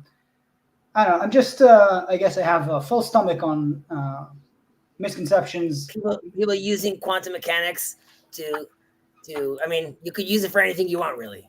But, is Elad a physicist? I'm a physicist, yes. Everyone likes cool math. Yeah, I heard I can't remember who it was, because there's the sense of like, it only comes into existence once I observe it, right? The superposition only kicks in, and that's like, it sounds like a little spooky, but someone was saying how like it's not actually the observation, it's the second light comes in, right? The second the photon hits it, the second there's light. So I can give you the best sort of layman's explanation I can think of. It's like anything that can be on which the information is imprinted and cannot be deleted is a measurement, right? People think, oh, it's consciousness. It's like, it doesn't matter. Like if it hit, let's say, a camera or a wall where the state of the wall has changed because of that quantum event, and that can be measured in any way at any point in the future. It doesn't matter if anyone ever measures it. But if it's changed the environment irreversibly, then it's a measurement, like for all intents and purposes. So, no, but how would you decide that? Like, you're saying even if no one measures it? Yeah, if you have, let's say, just a black piece of metal, whatever, at the end on one photon's path, and on the other, like there's the superposition, whatever system you set up, right? So basically, as long as that piece of metal has a different state, whether a photon hit it or not, like that it's distinguishable whether it was hit or not hit, then it doesn't matter if I check whether it was hit or not. Experimentally, I'm saying, like I have to make sure in the experiment that there is nothing that would be different if the photon goes through one path or the other, right? And it doesn't matter who measures it. Like it has to be like it's called the which path information has to be deleted, in the sense that like there would be no outside change. And like the question of what outside is, it means undeletable, right? If it's something that you can do, like there's a quantum eraser experiment where you give linear polarization, and then sometimes later you may give it circular. It doesn't matter. The point is, it's something that's by the time you did the second action, the first action, like you cannot tell what it was, like what happened there.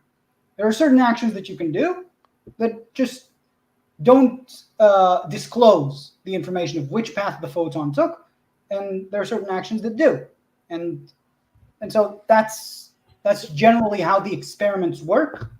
And when people give the thing like, yeah, but there has to be a consciousness, like in reality, like in actually doing experiments, what you have to do is not to make sure no one looks at it, but that it's like technically cannot be measured ever.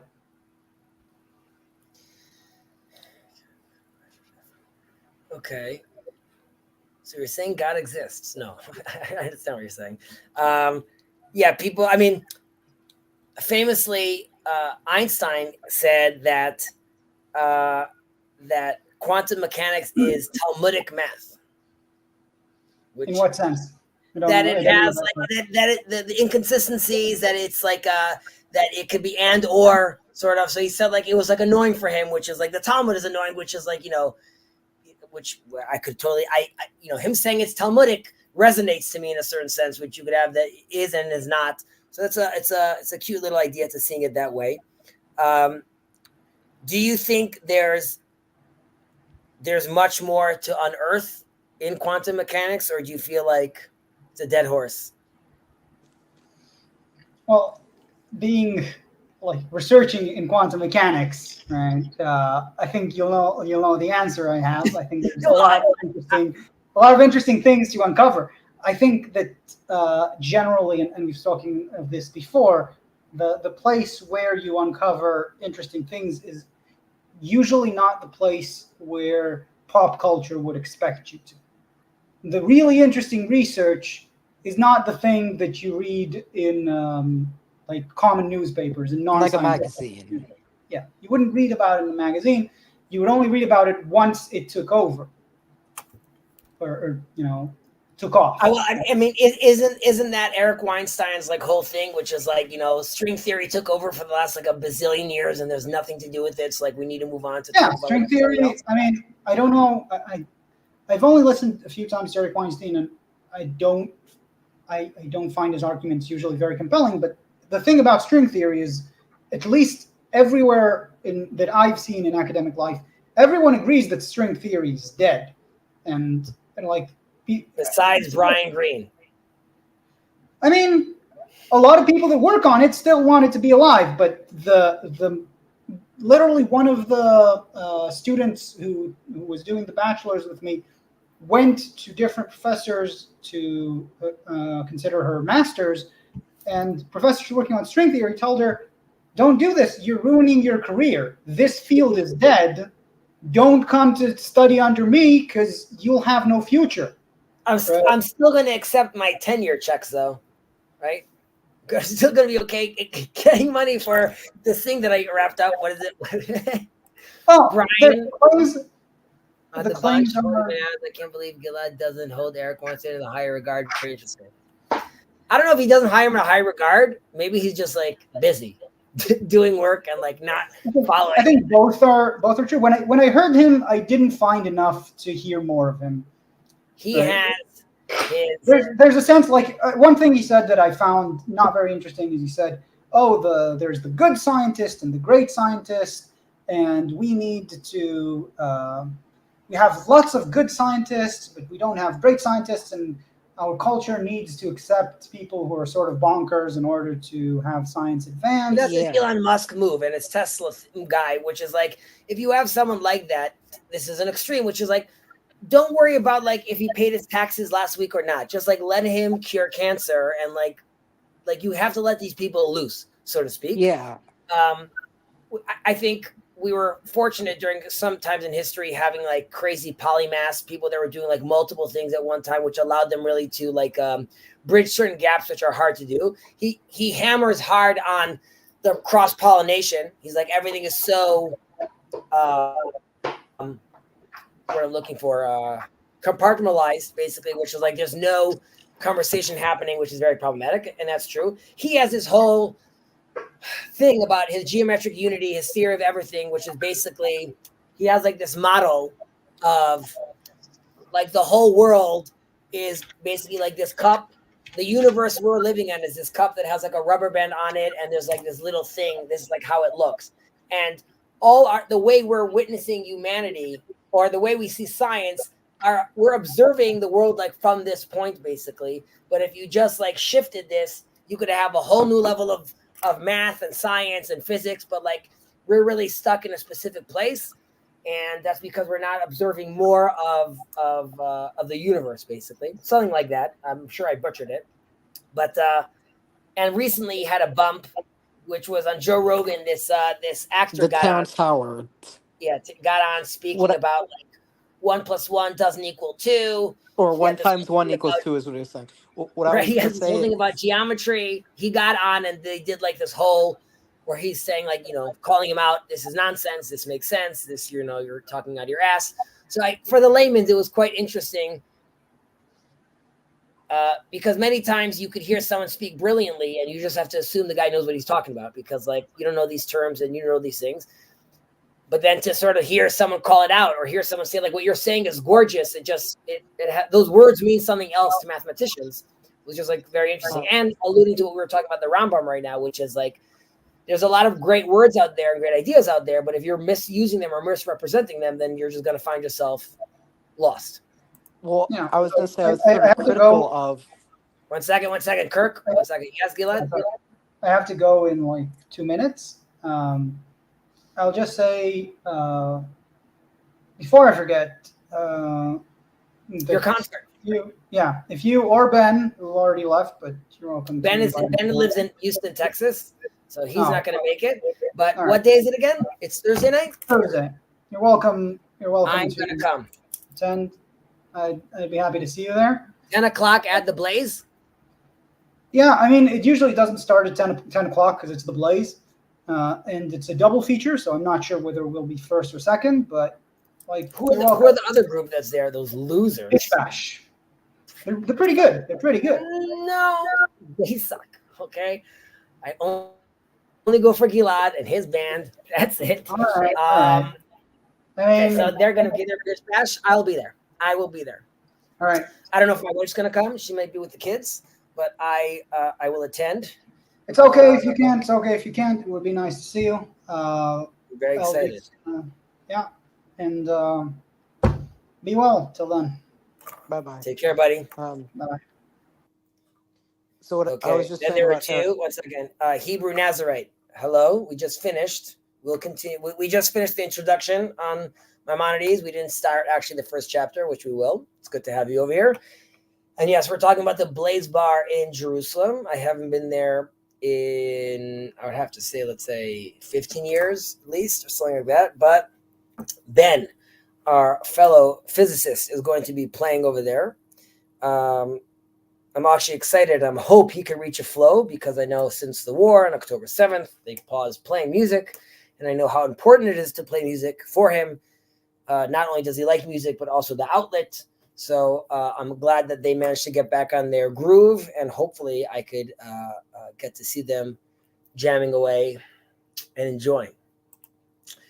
You need to get in touch with your own ideas, narcissism, Gilad. It's called believing in yourself. Lol. The unfortunate truth is that Eric Plasma Universe is coming and people gonna get mad. Jan got so it's interesting. He is like an interesting character, and who's an interesting character?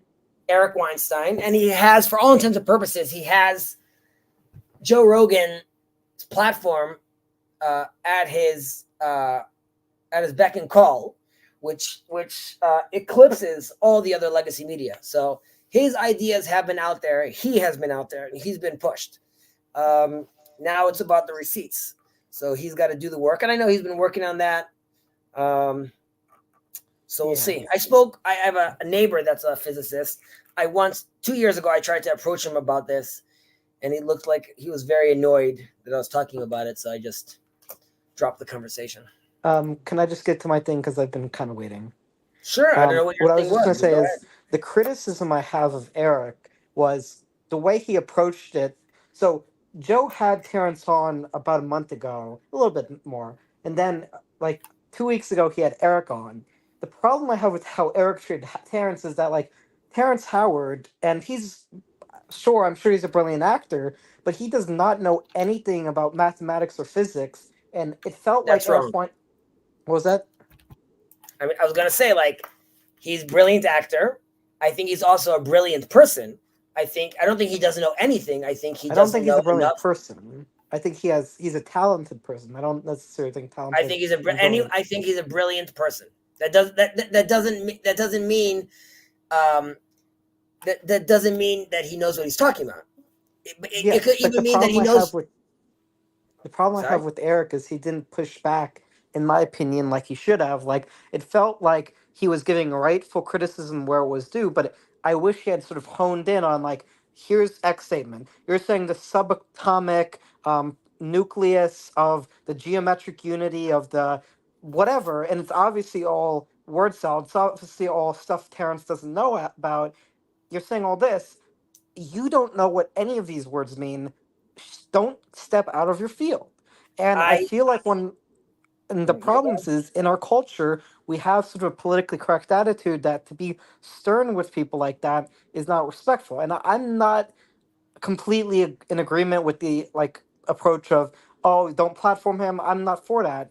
And I do believe approachability, and I think you're great. I think you're even better than Jacob when it comes to approachability.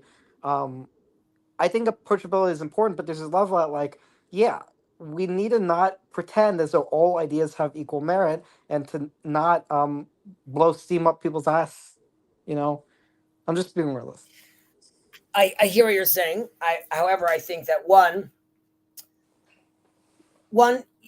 you have to be careful not to embarrass someone. That doesn't mean you can't rebuke someone, and sometimes it's important. Like okay, so Eric told him first of all, you have to make good media, right? No one wants you to see a lecture of him saying you're wrong here, you're wrong here, you're wrong here. Who knows what's happening behind the scenes?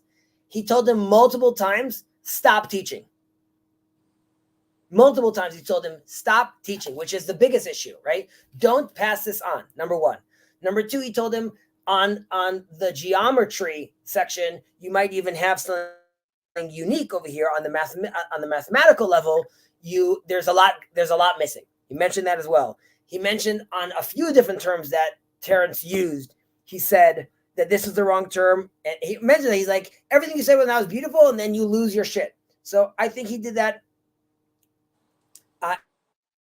I think he used it many times. I honestly think it's as good as you could have got, because also Terrence is manic.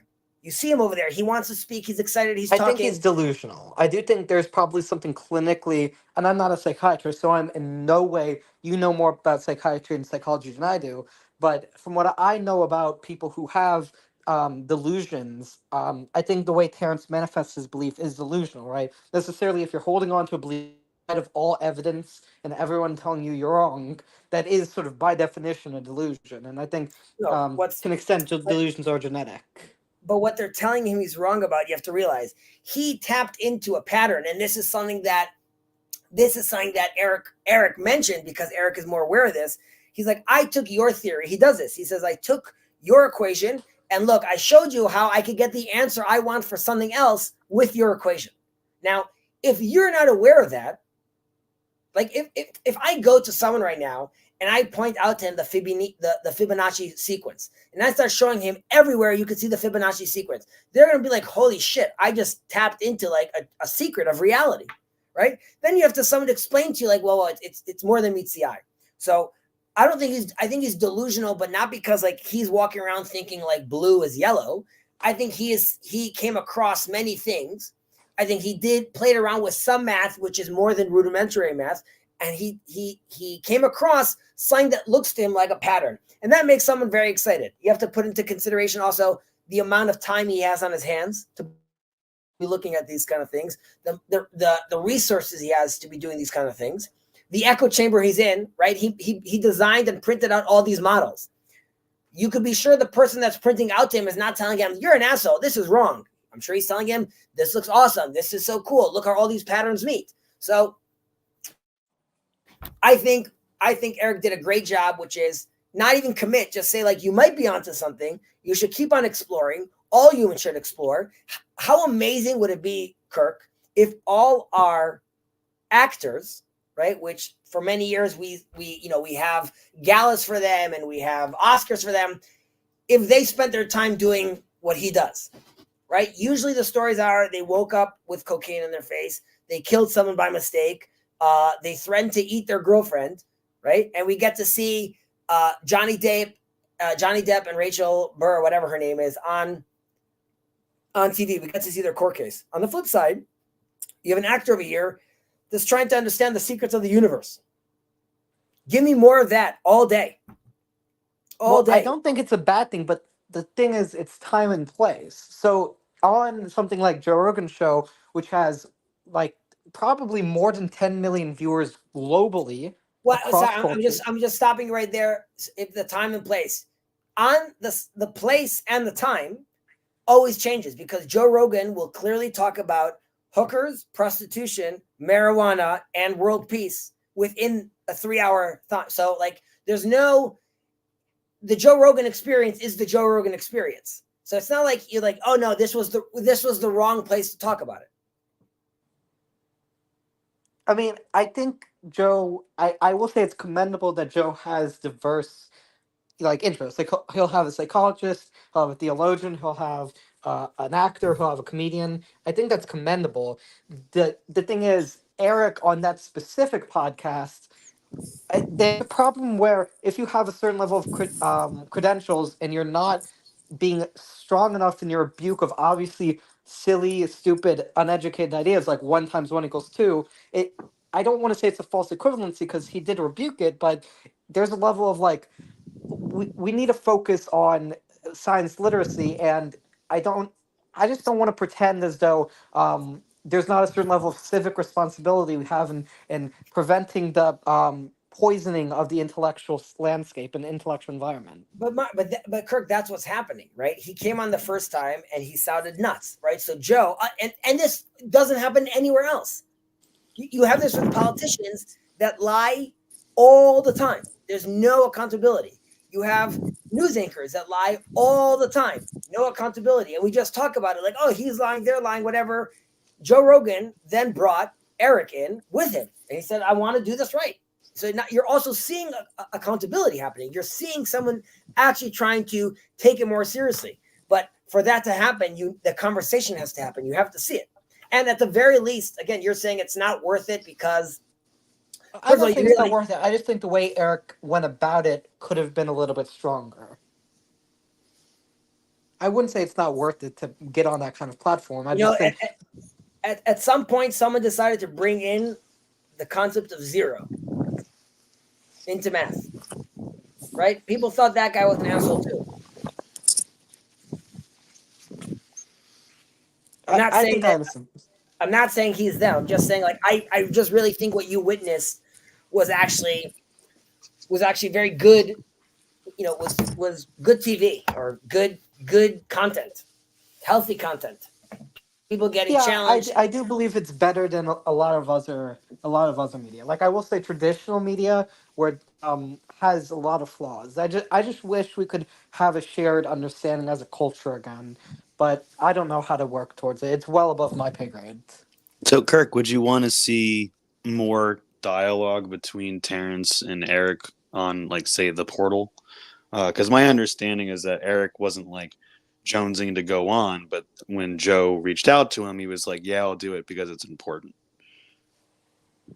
Yeah, I mean, The Portal, or maybe, for example, an outlet like Joe Rogan, if Eric had gone on and been a little bit stronger. But yeah, something like The Portal, or even on Brian Keating's show. Are you all familiar with Brian Keating, Hezi? So I think Brian, and I don't agree with him on everything, but from what I have They're all him, Jewish. he seems like we don't need to go there. Here? I think Brian has a pretty good approach to science communication. I don't agree with him. He was a little bit harsh on Eric, but I do believe I generally like Brian and something a form like that where you have somebody who has published and is active in the field having that type of conversation is great. Right, but I think something I wanted to raise up and why I wanted to hop in, guys, was Joe Rogan is an impressive conversationalist, and he has a platform, so to speak, where you can have those cross-pollinating conversations. But someone who is also cross-disciplinarian in the academic sense doesn't necessarily have the same, I don't know, modalities that are accessible to them. I mean, Yeah, I Vervaeke, like actually do I'll point at wish. Vervaeke as like someone who is cross-disciplinarian, and in as much as he's maybe trying to slam too much together, and this is Hezi was touching on this just a moment ago. It's like when you point out something that's true and you're tapping into something that's true, you got like things are fragile at a certain level, or at least very sensitive. I mean, I would also say Peterson is also an example of somebody who I would consider sort of Right? polymathic Yeah. because he seems to have mastered not just psychology but philosophy and a lot of political science. Um, Right. We don't but want to get pigeonholed, and we don't I want to mean, he's get risky. analytical. I think that was part. I mean, I think a little bit was his downfall, like with regards to the political, which is sometimes he like. It's not that you can't have an opinion; it has to be like the level of authority you speak about when you're talking about these things. Which is ironic for the guy who makes the point about competency. I know, but everyone feels that they're confident enough sometimes. Or I Right. read that article, so I can answer this, or it's just a tweet, or it's just those things. So yeah, are you talking about Peterson? Yeah. I was talking about Peterson over here. Yeah, again, many times it's the tone of how you speak about these things and the terminology you use. You know, Jordan Peterson got into a lot of trouble with with Palestinians, which after the war he tweeted, "Give them hell." Right? But he wasn't talking about all Palestinians. He was I talking about understand that Hamas. you're a big boy, Jordan Peterson. Jordan Maybe, Peterson isn't a Kahanist. of course, he's not a Kahanist. I'm saying he's a big boy. You have a big responsibility to use and be. He talks about how being very, very careful with your words. So be very, very careful with your words. I'm not going to comment about anyone in particular, but all I'm going to say is that Hezi makes a great point about if you're going to make a point about being careful with your words, maybe writing haikus and being obscure and letting off your emotions is not the most clear or precise thing. Yeah, I mean, like, and really, so ironically, that's his downfall, right? Like, being very careful with his words at times and things like that. And I don't know, like, yeah, excuse me, we're all understanding with the benzos and the stuff and things like that. But you know, if he speaks like an asshole and he acts like an asshole, so he'll be called out. That's okay. He's not like above reproach. He's not a prophet. Yeah, but I think Peterson is capable of self-criticism. Agreed. And he's a super cool dude, super influential. I'm glad we got to see his rise. I mean, Peterson getting political is one thing, but where are we on people talking with things like, I don't know, Hermes? I've heard a lot of different takes on this, but I've not heard yours. The Hermes one, I don't know. I think that was blown out of proportion. I don't think John Vervaeke was talking about like. I think it turned into like this. Like I think it's being metaphorical, and then people started thinking he it's being was. literal. He was being metaphorical. I see Don's letting me know it's my bedtime. I am getting. Is it because I'm rambling, or is it because I am a little tired? We can start wrapping up around here. But the thing is, I like TLC so much because think about the conversations right now we're having. We're talking about Rambam, we're talking about theology, we're talking about psychology and physics, quantum physics. And look at what someone like Destiny's talking about, like Trump and shooting. It's like TLC is it's on such a higher plane than like almost all other in the internet sphere. And I just wish that the public podcast, the interviewers would have these types of conversations. It's just it seems like a lot of them aren't. But I will once say I will appreciate someone like Joe, and I also appreciate like the Rubin Report and Jordan. Like these are the shows I think have more have recently been seeing more of these high level conversations. I hear what you're saying. I would argue that Destiny himself is on a journey, and I think within Destiny you could see the maturing of the internet. it's not destiny per se. It's the archetype destiny represents. I and that's understand the- that, and I'm saying you are starting to see the maturity of that. I think like A, as he physically matures, B, as you're like I think like the good faith conversation, the steel manning, those things will prevail. And I think they will lead to, and we're seeing that already now. I think slowly and surely that's gonna I mean, happen. I let's see. think about some of the things we talked about. We talked about Piaget and value hierarchy. We talked. I asked your opinion about Eliade. We were talking about perennialism. These things aren't anything close to what Destiny even knows about, let alone wants to actually have a conversation and learn about. Well, that's not true. He has Wikipedia. Right. So things, Yeah, but but that's Wikipedia. it's second order though, right? Like just to be fair, No, that's a great point. That's also I agree with. he's having a discussion where he's talking about the political, and then he's giving an analysis on that, right? So we could now decide to take Trump's assassination attempt, right, and then decide to view that. How would Maimonides view that, right? And then we could have Well, a I'm not discussion. saying that, but I'm saying before Destiny starts talking about the surface level Trump assassination attempt, new stuff, I believe it would be better for somebody like him. And I say Destiny, the archetype, right? So also all the other streamers and commentators in the political sphere who are not philosophically or religiously minded. It's better for them before talking about the Trump shooting. How about we first let's go into philosophical, psychological, psychiatric conversations and then and theological conversations. As soon as we got that done, then we can focus on the more day-to-day stuff. But if you look at the conversations Destiny has, unless you're talking about like years ago some debates he almost never references any of these first order conversations. And so that's the problem. The second order, the news, has to at least be somewhat connected to a broader ethic, and it just seems like the online culture is not at that level, and I want to elevate it to that level because I want to have a more intellectual culture. Destiny is a bad actor. First time, okay. I didn't talk about him being good or bad. When I thought about him maturing, is because I feel like the level of his conversation has gotten, at least I think, has gotten better from what it used to be. I'm looking at it as a data I point. However, agree. I actually believe he's gotten more good faith over time. I just believe he needs to reevaluate a lot of his presuppositions about things like morality and epistemology before he has the Well, conversations he does. it takes good faith modeling in order to be able to do that. and but just to touch on what you're saying, RJ, because there's a sense where I want to be able to say, I mean I'm a Destiny. I'm having a conversation with you, and then you say something. I'm like, and I'll say like Destiny with that insane laugh of his, bro. That's like that's not even Plato. That's Aristotle. You an idiot. Why are you even on the stream? And the second like I say that to you, you feel like okay, I can't talk right now because like apparently to be able to have a conversation online, you need to know like all math, all physics, all philosophy, and that's the assumption. And you need to be better at it than Hassan Piker. Correct, and you have to be better. So you have to know it all, and and at this point, Destiny's not going to be like, okay, before we start this conversation, now he does this little thing which when he's talking to people, he writes it down on his little screen.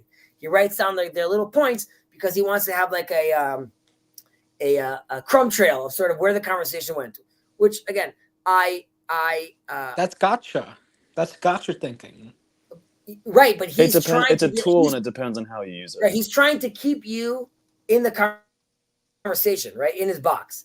Now, unlike what we do over here, which is start talking about Maimonides, and then now we're talking about like Destiny, right? It's because like we're saying like we're throwing it all out there, and there's no agenda, right? I mean, there was an agenda, which was like the Pirkei Avot stream, but like things open up and things are a lot more loosey-goosey. And I don't mind if, you're jumping in right now, cool, and Kirk, and you're mentioning your thing. So that's not the dynamic he's having over there. So it's not also fair to look at Destiny through the goggles of TLC because he's not TLC. And that's But why I'm holding him to the standards of TLC, not because I think he has to live up to those standards. I personally wish, I don't think it's going to happen. I wish he would start living up to those standards. It's his choice. We have free speech. he can do whatever content he damn well wants. Well, I mean, there I'm were just saying- destinies in Maimonides' day. It's not like it's not like the destinies of the world are not addressed in the guide to some level, or at least, it's not unrelated.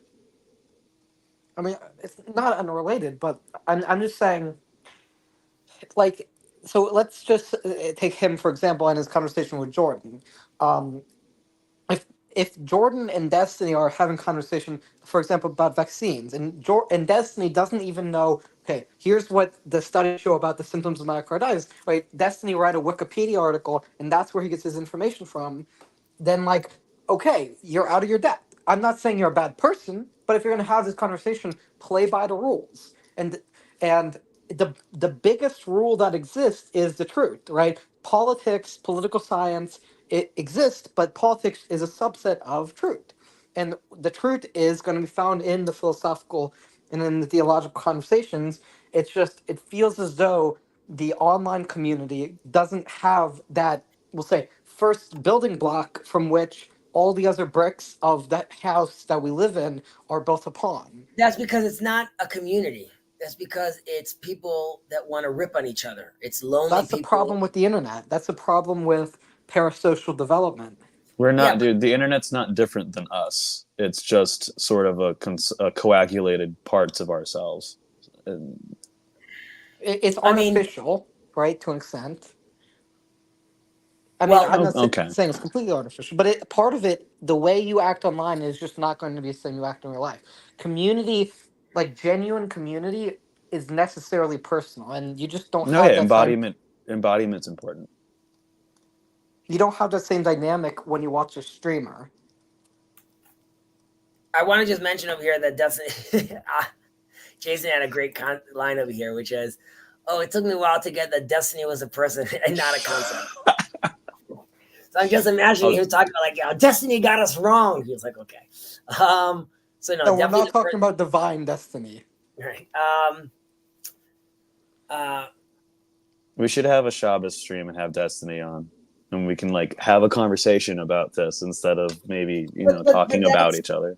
That's happening. I mean, like Destiny, his conversation with Lex Freeman. I mean, his next move is going to the Joe Rogan experience. No, Even though I think 3 hours for the way he speaks is like he needs to calm himself down a little.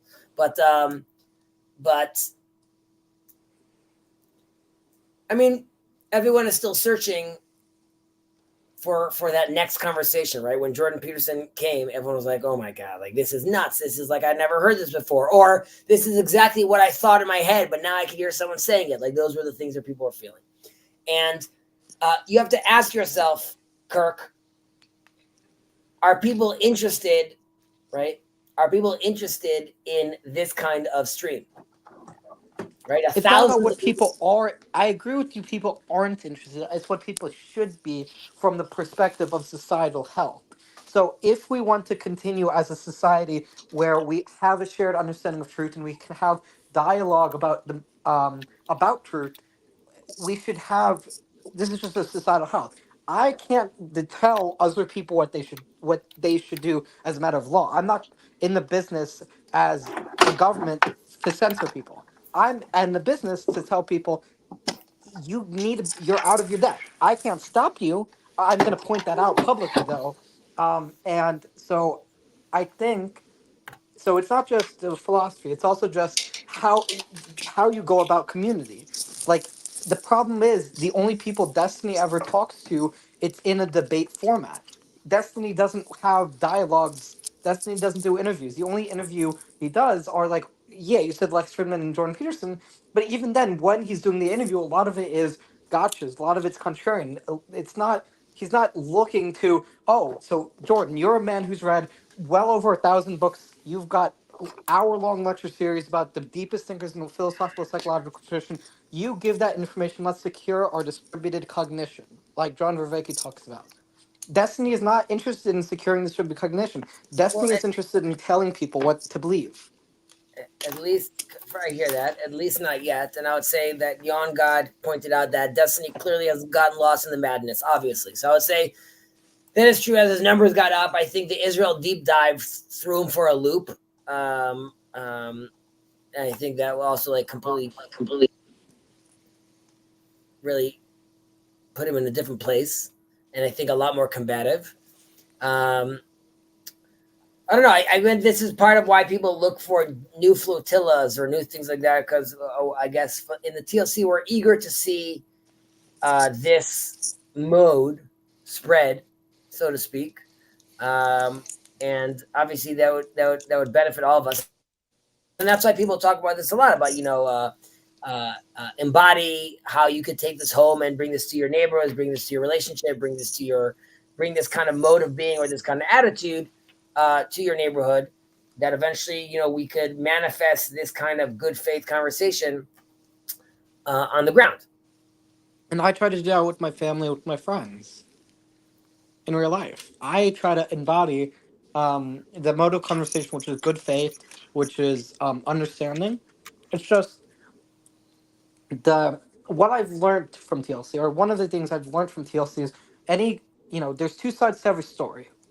And so the mode of thinking that two individuals have are going to be different. Let's see what words we have in common. Let's see what categories we have in common. Let's see what shared experiences, phenomena we have in common. And then let's dig deeper into why we have those in common. And that can maybe elucidate what we don't have in common. Yeah, it takes And good I faith think, to build a shared lexicon, much like one must build, a shared common sense and shared sensibility.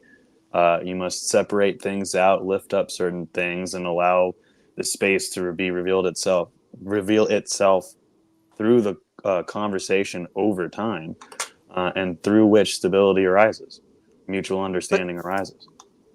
But the problem with the internet is that by definition, if you're online, you're not in person, and if you're not in person, there's not. And by online, I don't mean what we're having. I would say what we're having as a dialogue is closer to in person than it is online, because although we're technically virtual, we're still having a conversation face to face. I mean, We I can could still start hear trolling each you other. guys if you like. It'll be fun. I Kirk, feel like I would that say position's already taken. But it's Destiny's just mode not of what being. Destiny's doing. Destiny's mode of being is very much the Babel directive, and that's not what we're trying to do over here. I don't think he's trying to actually.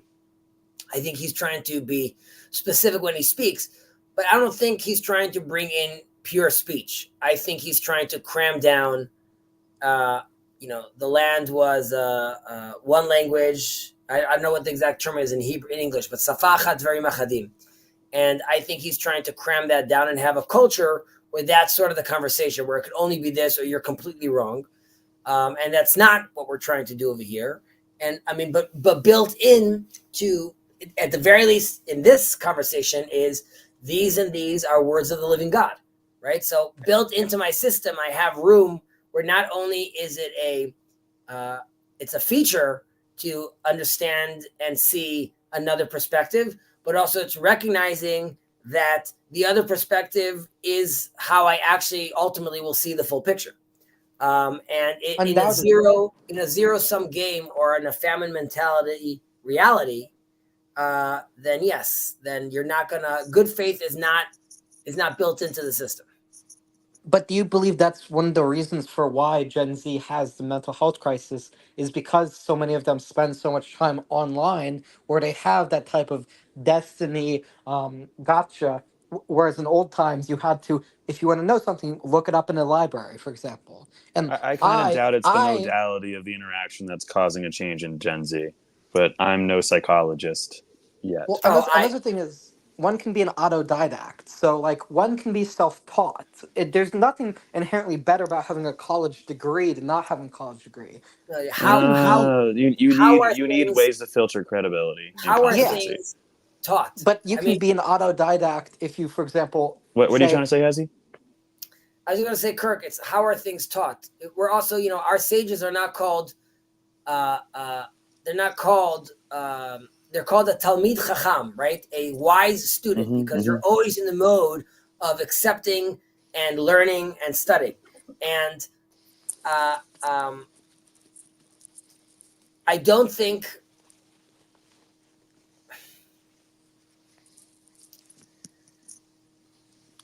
I don't think the mode that you have in the online conversation is a generative one that wants to study and wants to learn and is open to seeing its own faults. And in the TLC, or definitely in Jacob's little corner, the attitude is not starting with I have the answer or I know the answer, but this is one opinion or this is one idea or this is one way to look at these things. Well, I think to agree. Kirk's point, it would be interesting to see the topic of is an online seminary achievable be discussed in the TLC space. Is what? Just as is a fully online remote seminary experience or yeshiva experience possible? And the different perspectives on that would just be interesting. I don't see it as causing friction or anything like that. But to Kirk's point, Hezi, do you have any first thoughts? Is a fully remote Zoom class yeshiva gonna be missing something? Well, I mean, this is why jokingly, but I call the TLC a modern day Talmud, right? Because I believe it is participating in The whack. Scripture, we'll call it. So whether it's Torah or whether it's Christian scripture, philosophy, allegory, the list goes on and on, while multiple different characters who bring their own flavor and they contradict each other. They get into dialogue. And so I'm saying that is what you're seeing in the Talmud. And that allows, and some people get worried about there's a lot of thinky talky. Right. This is not necessarily the space to come in and get an answer, right? I don't go to the Talmud to know how I'm supposed to act in the world today because I already have the written law for that. It's not a set of dictates, and that's hard for the Western materialist mind to get around. Methodology. It's a methodology, not an endpoint. And that's why the conversation goes on and on and on, is because I want to tap in to a conversation where, so you were saying right now, we were talking about Aristotle, we're talking about this, and we're talking about the Talmud. So someone gets to jump in and play around in those waters for a while. And he gets to wrestle with Maimonides. And it doesn't mean he needs to feel like, and that's why I started with, we're going to have the conversation from the view of Maimonides. So we're going back 1,000 years and we're having a conversation that's 1,000 years old. And we're talking about the Kalam and we're talking about so all that conversation is happening. And then I zoom out of that and I find myself in 2024. So if you keep on practicing that allows you to have, and this goes back to the toggling, I believe we should, we get to practice this toggling over here, which is different modes of being, different modes of understanding thing, which hopefully allow you then to see if you could imagine, you go to the eye doctor and he has these little lenses he could put on, trying to find the right prescription. But imagine you could put on multiple lenses and then look through things through multiple lenses to give you this more unique vision, which isn't necessarily what you use to cross the street, but it is what you use to try to figure out a problem or try to engage a conversation. Yeah, I mean, I don't disagree. I agree with you. Multiple viewpoints are important. I don't think anybody in TLC, or almost anybody in TLC, would disagree with the idea that you can't really have a finals. You have to be active in criticizing yourself and criticizing your viewpoint by hearing other people's viewpoints.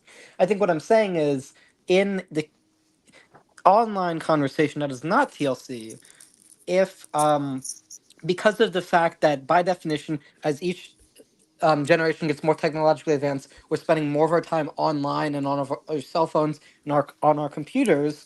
That need, that which is a universal human need of dialogue, of genuine trying to come to understanding, not reaching understanding, but trying to go towards it, is just not workable when you're watching a live stream in the same way it is when you have a conversation on StreamYards. And because of the fact that on a live stream you have 5 seconds to go look something up, and then you have to type it in chat, and then if the streamer doesn't like what you're saying, they're going to time you out or ban you. It's just, that's the problem with the one-sided media.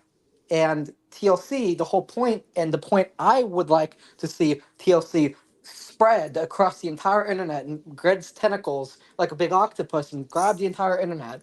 You know, I Nice want image. the rest Totally of the neutral internet image. to embody that mode of dialogue. But I'm not pessimistic, but I'm a little bit not doomer, but upset about the direction I see younger culture But Kirk, going in because of that. you're forgetting the secret sauce of the TLC, which I would say a high percentage of the people in the TLC believe in God. Well, religiosity is important to that, but very more young people are less religious than they used to be. That doesn't mean that they don't believe. Yeah, but Destiny's when Destiny has a stream, at no point someone is wondering, wait, what would God think about this? How does this fit in my ethical? Like, I'm saying the conversation over here, whether it's Christian or whether it's Jewish, is, I mean, that is at the top of the hierarchy, and that is also, in a certain sense, a safeguard for the community because Destiny could be thinking about what this guy just write about me. Forget this guy. I'm kicking him off. Right. I never want to kick someone off over here, even if he sounds like an asshole, because if this is a place where you can get closer to God, why would I want you not here? Well, that's one of the reasons I love your mode of being. But how is Destiny going to be convinced there is a God or there is some grand unified narrative or plan to the universe if he doesn't even have the philosophical conversations to convince him in the first place? I want to just give something to. I want to write something to Jason over here. Whereas I want to find it. I want to find it in Hebrew though. Oh, and I want to find it in English for him. He had a comment over here, which is the Dawa also has these streams, yet it's a lot more argumentative. So I'm going to take a verse from Proverbs. Copy, and this is for you, Jason, because this is our mode of being, right? Our mode of being is her ways are pleasant ways, and all her paths are peaceful, right? Yeah, So unlike Noam. exactly, and unlike Dar el Islam or Dar el Harb in Islam, which means it's all of it is a world for me to conquer what I have conquered or what I will conquer. Okay. In Judaism, it's you must ask peace first. You must start with peace first. I'm not looking to conquer all the world. I'm not looking to conquer people's places. So that you have to realize, even the most peaceful Muslim, through his what I would argue is corrupt interpretation, the whole package is problematic. Islam is submission. Islam is everything. God is everything, and that means there's no room for anything else, and that's very, very oppressive. In Judaism, everything is within God, and as we grow and as we expose more of ourselves, we start seeing more of God in us. But it's not oppressive; it's allowing you to express yourself. So there are big differences there, and this is also why we see Islam in Judaism as the left hand of God, which is justice, but only justice is problematic.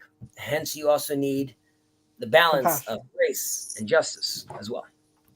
But that's my point. That's just my answer to you, Jason, on that end. And that doesn't mean that all Muslims are argumentative or all Muslims are bad. Not at all. It's about the doctrine, not the people. And it's not a side of Muslims, and also maybe I just want to say that I welcome all of our brothers and sisters, regardless of perspective, in particular sect or ideology. I do believe that everyone who believes probably believes in being able to be peaceful and fruitful. So I always have an open mind. Sometimes that takes people that may take understanding people on their own terms. So I do appreciate being able to understand other languages and other terms as well. But I'm not particularly too comfortable on commenting on heritages and traditions that are not my own. Yeah. But with that said, I'm still saying there's a place at the table. I agree with that, RJ. I want to just comment to something that Jason said over here. He wrote, yes, so the secret sauce of the corner is that we believe in God of Judaism. So I would say, like, I mean, as far as Christians, but I would say also Muslims believe in the God of Judaism. His second point over here, that the God that, like Israel, is colorless and lets other nations' religions shine through. So that, no. I don't, in Islam, there's none of that nonsense. There's no other religions that are quasi okay or also okay, and there's no room for other prophets. I mean, I'm considered a Muslim, right? I'm saying Moses is a Muslim, and that's before Muhammad, right? So like Muslim, so I am also a Muslim as far as the Muslims are concerned. I'm just a Muslim. They don't have Noahide or people that are not Muslim but are still in the club. So no. We do not share that, and that's also why it becomes problematic, because we've expressed before in this channel that I am not asking for my Christian brothers to convert, nor do I want them to. And my Christian brothers in this specific space, at least, have said publicly that they're not looking for me to convert either. That is not a conversation you're having with a Muslim. Yeah, and that's one of the things that I like we're saying, multiple viewpoints. Well, bringing it I- back to Maimonides, I think we have an opportunity to talk about Maimonides in his context, where we're talking about our own in the same way. Maimonides achieved something for me quite impressive in writing the guide and managing his, I guess, what can only be referred to in my language as his secular context, though granted it was not secular. It was very much not secular. And threading that needle is something that we can learn from the guide, I think, for our own day. But in that case, on that note, guys, I'm going to hop back off. I have homework I need to do. okay. But I'll wave bye and say thank you very much. Bye-bye. And shalom. Thank you for having me. We'll wrap up here in a second as well. Just do you have any other thing you want to respond to Jason before? Yeah, what does he say over here? The TLC has room for other religions, so we believe in God here mostly, but it's a different worldview or something. Well, like I mentioned, Rav Kook, you need to be able, like, the reason it's comfortable for me to be here is because I am resting upon my sages and my texts who tell me that not only is it okay for me to be here, this is where I'm supposed to be, right? So, there he is. Yason, I'm leaving in a minute. How's it going, Jason? Hey. So, Right. Jason, I was just commenting back to you saying that yeah, there's room for other religions because it at least in my religion, other religions is a feature, not a bug. It's all part of all coming back to God. Islam doesn't see it that way. Islam's not. They're not like, yay, Hindus. They're like, nope, that's wrong. And Yeah. I mean, this is also a part of it, which is like, it's nope, that's wrong, and also like, if you draw Muhammad, like, we're not going to be able to chill with you. Like, it's like really bad. Like, we gotta maybe even kill you, sort of bad. Yeah. Well, that was kind of what I was getting at, because you mentioned the secret sauce is a lot of us over here believe in God, but it feels like in a lot of other channels, like Kirk is mentioning, there is a lot of belief in God, but there's just clashing all the time. And so it seems to me like, at least in the TLC, I would think it's belief in the God that can't be named, or like an infinite God, like the true God, because it allows for if he can't be named, then it has to kind of allow for the stranger to be able to inhabit the same space. And that's what seems to be different. It seems to be open at least in that aspect where, you can hop on here and you can join in being a Hindu or Muslim or whatever. I mean, you can be a Muslim and come over here. It's just a whole different vibe. That's the conversation that the chat is having with, God of your own understanding, right? Which some people get nervous about, which is like, well, what do you mean? Like, is it not Jesus? So like the answer, like, and Rav Kook, sorry to mention him again, talks about how Luke also mentioned this to me recently because he heard it in some other stream, but how Rav Kook says like the atheists are really, they don't believe in idolatry, right? They keep on ripping down all these false gods, right? And that's why the atheist, the Talmud says, like, one who rejects idolatry is called a Jew, because like, once you're at the point of God of your own understanding, then like you're almost there. And as far as we're concerned, like you're in the club, because like what I need from you, believer, is not, I need you to tell me it's a man in the sky or that like he has blue eyes. What I need you to know that he doesn't look like anything you thought he looked like. And once you're there, you're basically with me, because and also like as humans look, we all look different. And he's in Well, all of not us. quite there. The ideal is the Torah, but if you don't live up to that ideal, as long as you're not worshiping idolatry, you're tolerable. You're not completely off the there. I don't want to even say tolerable, because we say,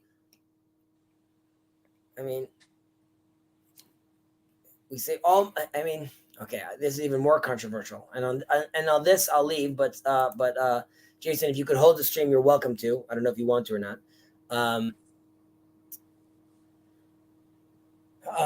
Rav Kook talks about, is it Rav Kook or is it Rav Yehuda Leon Ashkenazi quoting Rav Kook? I think it's Rav Kook.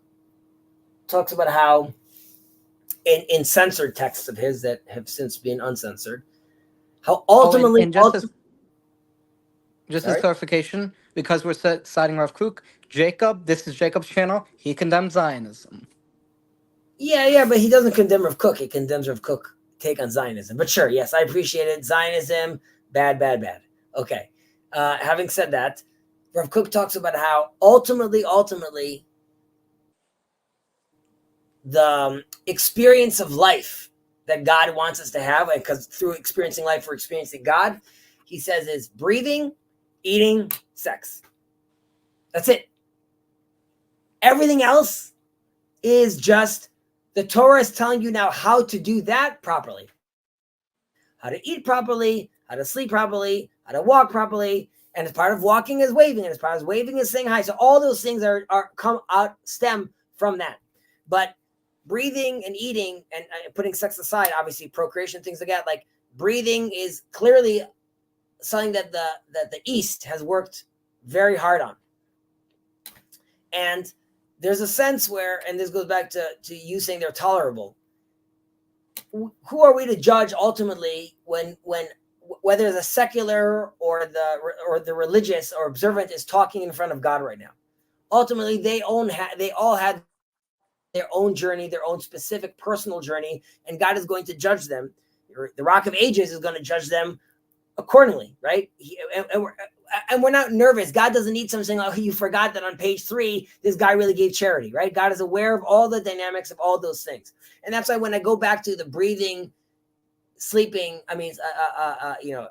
procreation and eating, because even just at that level of experience, God is saying, come find me. Come find me there. And from then on, there's a whole walk. Yes, we're going to do that walk and we'll figure it out and we'll do all that stuff. But I'm saying we should be very slow to judge people with regards to their experience. And now to your point, Kirk, yes, we want everyone to phase shift and raise the bar and the standard, but we're already getting there. And when the Meiri comes and says, when he looks at Christians and says, they're living their moral life, they're doing their moral thing, they believe in God as far as I'm concerned. He challenges Rabbi Kook and says, Rabbi Kook doesn't understand like why they don't need the commandments. He's like, okay, so we don't understand why they need the commandments. That's our mystery. We don't understand this. We Jews need the commandments. They don't need the commandments. Let's move on to the next chapter right now. Like we don't have to stick on that. And what he takes from that is that I need to be very sensitive about my Christian brothers. I need to make sure to take care of their sick and their needy, and all. I need to be living with them in community. And this is not to pat my own back, but this is just to show the difference. I'm on iconstruction side. I mentioned this in the past, and well, you do deserve a pat on the back.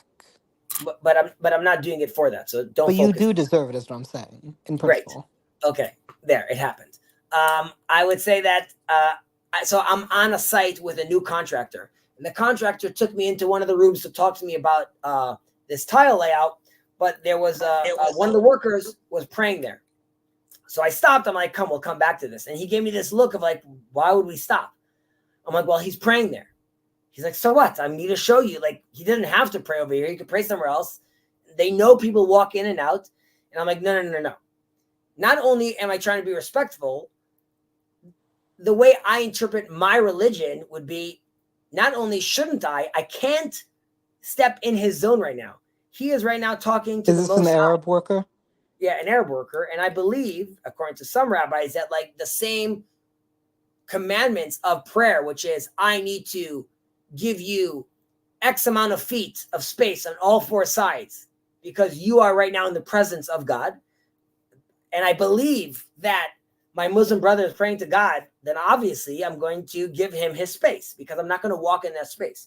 Now, the Jewish contractor, he's not observant, but the Jewish contractor, he couldn't wrap his head around that. Like that was like just too weird for him, for me to do that. But my point being is it's not for me to get a tap on my back. It's for the contractor to realize that this is how I view the world. And this is also how you should, I'm just giving him a link.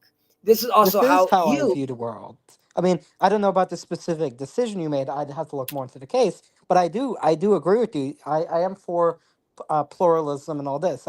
The only prescription I am making here is I want the internet to be more communal because I believe community is there's no such thing as an atomized individual. We all live in community. I know, but Kirk, you can't have community. This goes back to why, and I don't want to harp on Islam. You can't have community with someone that wants to conquer you.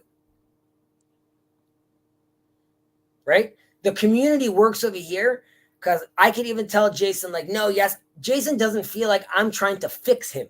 I'm trying to change him. Jason could appreciate things I'm saying and then say like, oh, tell me more about that. Or, oh, that's interesting.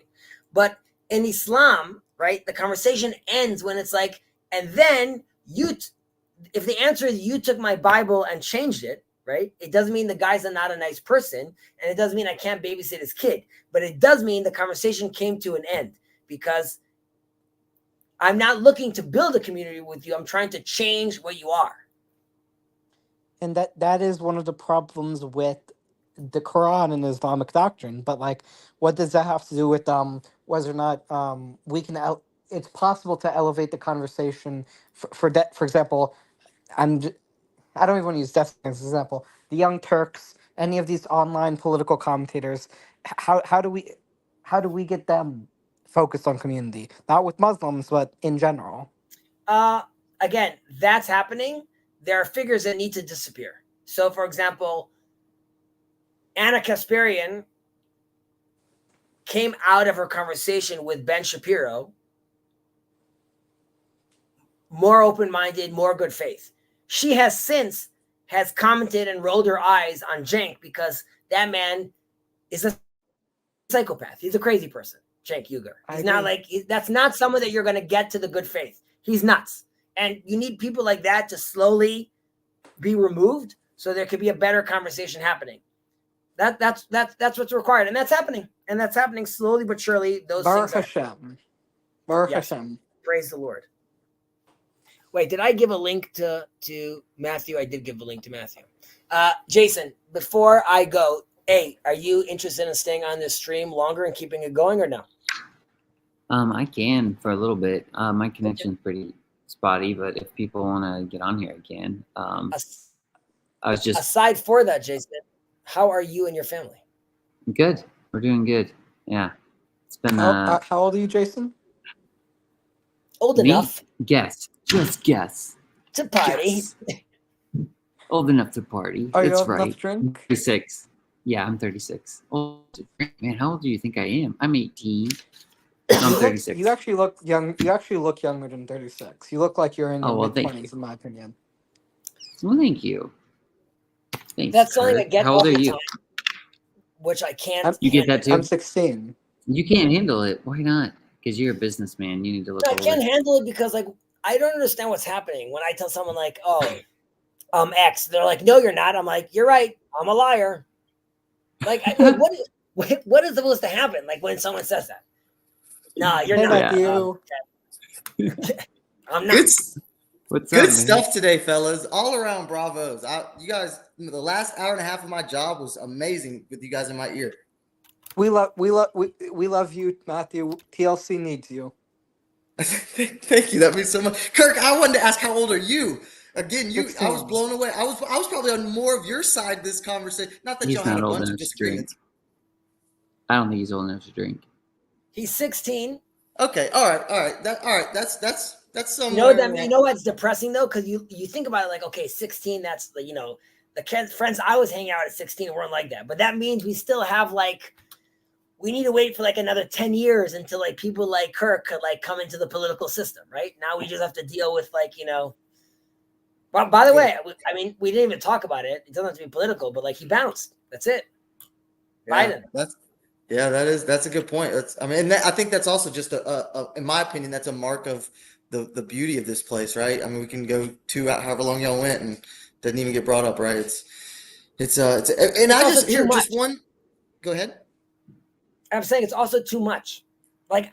I was joking about this at I said I was at a party last night, family festival event, and my father texted suddenly comes to the table we're eating at. He's like, by the way, Biden left, and everyone's like, what? Biden's like what? But that was it. Because then there's what am I supposed to do about it? I can't it. By the way, it is crazy. It's crazy. But just 2 days ago, someone was almost shot. Yes. And I'm still dealing Trump with that. was almost assassinated. Biden's dropping out of the race. We live in strange times. But yeah, Hezi, would you say that was a bunch of loved ones at that dinner? Is it loved ones and friends? No, Family friends? it's a bunch of loved ones and friends. But this is something I tell my wife, which is the aliens are real, but if they come tomorrow, I still have to pick up my son from kindergarten though.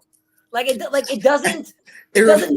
It reminds me of one of my lines. I kind of blended some street wisdom and some newfound Christianity because cards on the table. I've been through some dark places in my life. Is whether in Eden or exile, you still aim at the good. You love and aim at the good. It's the answer is the same. And I just wanted to, I was inquiring about the makeup of that composition because CB's been real good on this, just putting it explicitly. But the fractal of the dinner table. I mean, that hits so, if you know any about my story, I mean, a big Italian family like that. It's very much what I get from this place is, the loving characters and dramatic dialogues, how Plato, that we manifest here. And so I would just, where I was kind of connecting the dots was, I think that's why y'all kind of was just you were able to just swallow it and then, all right, well, back to the love, right? Back to the love and the good, it's kind of it's got to, if the aliens come, we're still going to do this. We're still going to aim at the good. But yeah, I just wanted to also point to, go ahead.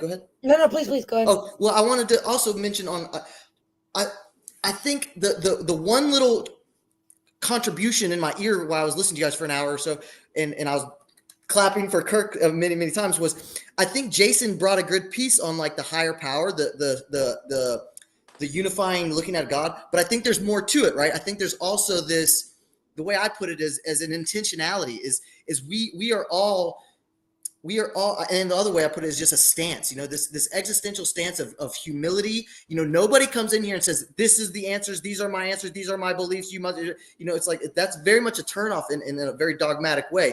And so it's this love and care and humility underneath that umbrella of a, we're acknowledging a sacred, let's even be more broader or more broad. And these kind of wind, these threads wind together to make the beautiful, resilient, strong rope that thread that TLC can kind of become. I'll add to that. The Sopranos. You're talking about Italians and kind of in big families and drama. I mean, you watch a show like The Sopranos. I mean, it has some not nice stereotypes, but it is kind of true. I'm Italian, and I'm just now watching it for the first time. I just finished season 2 last night. Amazing show. I'm 1 of 6. I'm the youngest of 6, better. So I relate. I was just gonna say that we take it for granted, but okay. So you were saying that no one comes down with their their idea of their dogmatic. It's my way. Jacob Federici is clearly telling me very, often Zionism is the work of the devil, right? It's nonsense and it's wrong. However, have a channel, have a space, build, talk, do on my channel. So can you imagine like an Islamist saying like, I completely disagree with everything you're saying, but like it's okay if you have a channel. And because people see that, and because people see that Jacob has Father Eric, he demands to call him Father Eric.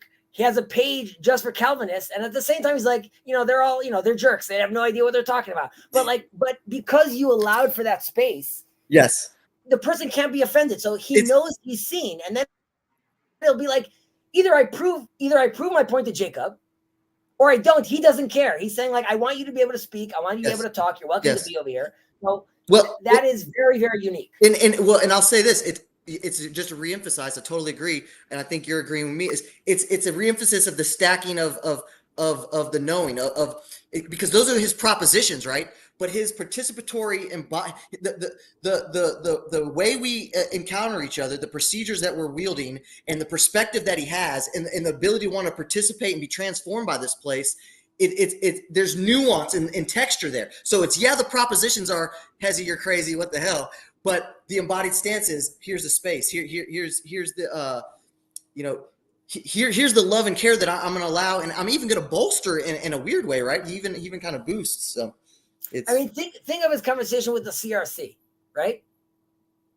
You're like, what are you doing? You're like an Orthodox Jew. Like, what's your deal? And he's like, no, like my deal is like they're struggling and they're people of God. So like, yeah, obviously there's a lot of things they're doing wrong, but like at the very least, they should get their house in order. And that level of care and love is huge, right? Because that is he is piercing through and still seeing the person. And he's saying, because I'm seeing you and because I'm seeing you as God's image, so obviously I'm going to assist and I'm going to help. And I feel that is, which is why Paul is amazing. Because I think Paul, for all of us, we all see ourselves in Paul, and we all feel welcome and loved by Paul, which is a contradiction, right? It can't be that we're all Paul's favorite, and we can't be that Paul's like, oh, I agree with you and I agree with you, and he's like, that's Protestant and that's Protestant and that's Protestant. On my edge here, I'm trying to, because I'm trying to take that image to a further extent, or the furthest extent. I think what he does, I mean, let's go way back. He wanted to have not dogmatic, I have the answers conversation. He wanted to have conversations with these people, and then the character of Paul, that relationality, that love, and that respect, and that existential stance of just what I think Kurt was gesturing at, this mode of being that we all have adopted here. It's like, yeah, I mean, he fostered it, and yeah, so in a way we are this fractal of it because we're participating in it. It's we have identified that and said, I'll just do the perspectival thing for me. I clicked on Paul for like 3 or 4 videos, and I was like, dude, if he quotes C.S. Lewis one more time, I'm done. Like, is this guy is he just got C.S. Lewis? Like, and then now, like, look, and then 2.5, 3 years later, it's like, it's the joke's on me. And by the way, it mostly always is. But yeah, so it's, I finally uncovered, I was like, oh no, he's doing something. And then it's like further, I was like, oh, he's doing something I like. He's doing something I identify with. He's doing something I want to aim for. I want to participate in. And it's that, and some people give the thinky talky stuff a little bit of a bad rap here. And I get that you can poke and critique. I understand that. But I usually try to stand and defend a little bit of it. The post hoc rationalization and just a perspectival thing, again, that's also kind of what drugged me here. My high need for cognition is what I was getting out of YouTube. I didn't even understand that you could have relations and you can meet people. I would point out that difference happened, and this goes back to Joe Rogan, which is, I think seeing Jordan Peterson was very much being talked at, right? He's telling us, and you're like, okay, like, give me Jordan. At some point we're like, I want to talk and I want to hear and I want to listen. And we moved from being talked at, which is still what's happening with Destiny, right? Which is like my way. And if you comment a stupid comment, he does his crazy laugh and like deletes you, right? You no longer could participate, right? So I would say here, you might have a serious conversation happening. Then Paul will pick up a comment from someone, and then people will talk about that comment for 20 minutes. And then that person is being seen and being heard. Now, people could be calling him out. People being like, no, that's wrong and things like that. But like that person doesn't mind because he feels like I don't want to be talked at. I want to be in the conversation. I want to be part of this mode. So I think that's also another level of where like you get to participate because hearing Jordan telling you what to do, like a lot of people felt like, okay, my room is clean. Now what? Like, can I leave my room now and like can I clean more? Can I do more? And, he doesn't really talk about this, but he alludes to it, which is, always speak the truth, assuming you're speaking to someone, right? Or assume the person talking to you knows something you don't. Again, that's assuming you're in a conversation. He's just not saying like really your mode of being should be in the conversation. And this goes back to the TLC and the modern day Talmud. The thinky-talky, the dojo, the stance is where that happens. I need to, because if I'm shopping at a store, I can't tell the lady, hey, how much is that bread? $5.50. By the way, do you know what Rambam and Maimonides like? That she'd be like, dude, keep on walking, right? So the place where you get to have the conversation and ask the question and hear, and like that happens here. So ideally, when the lady standing in front of me in line is not moving, instead of thinking to myself like, I just want her to die, or I just want this whole store to blow up, or all the bad things that people jump to, it'll just be like, you know what? She might be having like the craziest day right now. Or I hope she doesn't have like a son at home that's like, all those other thoughts, because you've had that conversation and you've already built yourself this mode of being and these glasses that you could look through and be like, okay, I don't need to do this. Mm-hmm. But, I hope we could all, I mean, this is something that I try to take home with me. And I just want to shout, and then I want Jason or Kirk to I feel like I've been hogging a little bit. And I think I just want to, it wouldn't be right if we didn't shout out Grimm there, because I think a little bit of what we just articulated is like explicitly what Grimm has just taken the bull by the horns. It's like, hey, I want to participate in this conversation, but further, I want to participate in this. Welcome back, Gilad. Say it again. I was just saying, welcome back, Gilad. Oh, hello, Gilad. He wants to participate. He wants to take back set. He wants to, break the fourth wall. You're not only going to comment, you're going to play along with the branding. You are literally a part of the content. All strings are connected here. Well, 1 second, guys. I'm sorry, but I do got to bust a move. It's 10 to 12. However, I'm not going to end the stream. I'm just going to move. Jason, you're running the stream. Just before you leave, can I ask one final question? It's real short. Do Yep. you know of any, off the top of your head, references to Jewish scholarship on Piaget? No, off the top of my head, I know Jewish psychologists that reference him, specifically with regards to, let's say, Jewish thought. Not off the top of my head, but I will write that down and let you know if something comes up. Okay. I recommend you guys explore some of Gilad's brain. He's quite brilliant. Okay. Take care, guys. Good night, Hezzy. yeah. How you doing, Gilad? Hey, Glenn. I'm okay. I don't think I've met either of you, so Yeah. nice to meet you. No, nice to meet you. Are you living in Israel?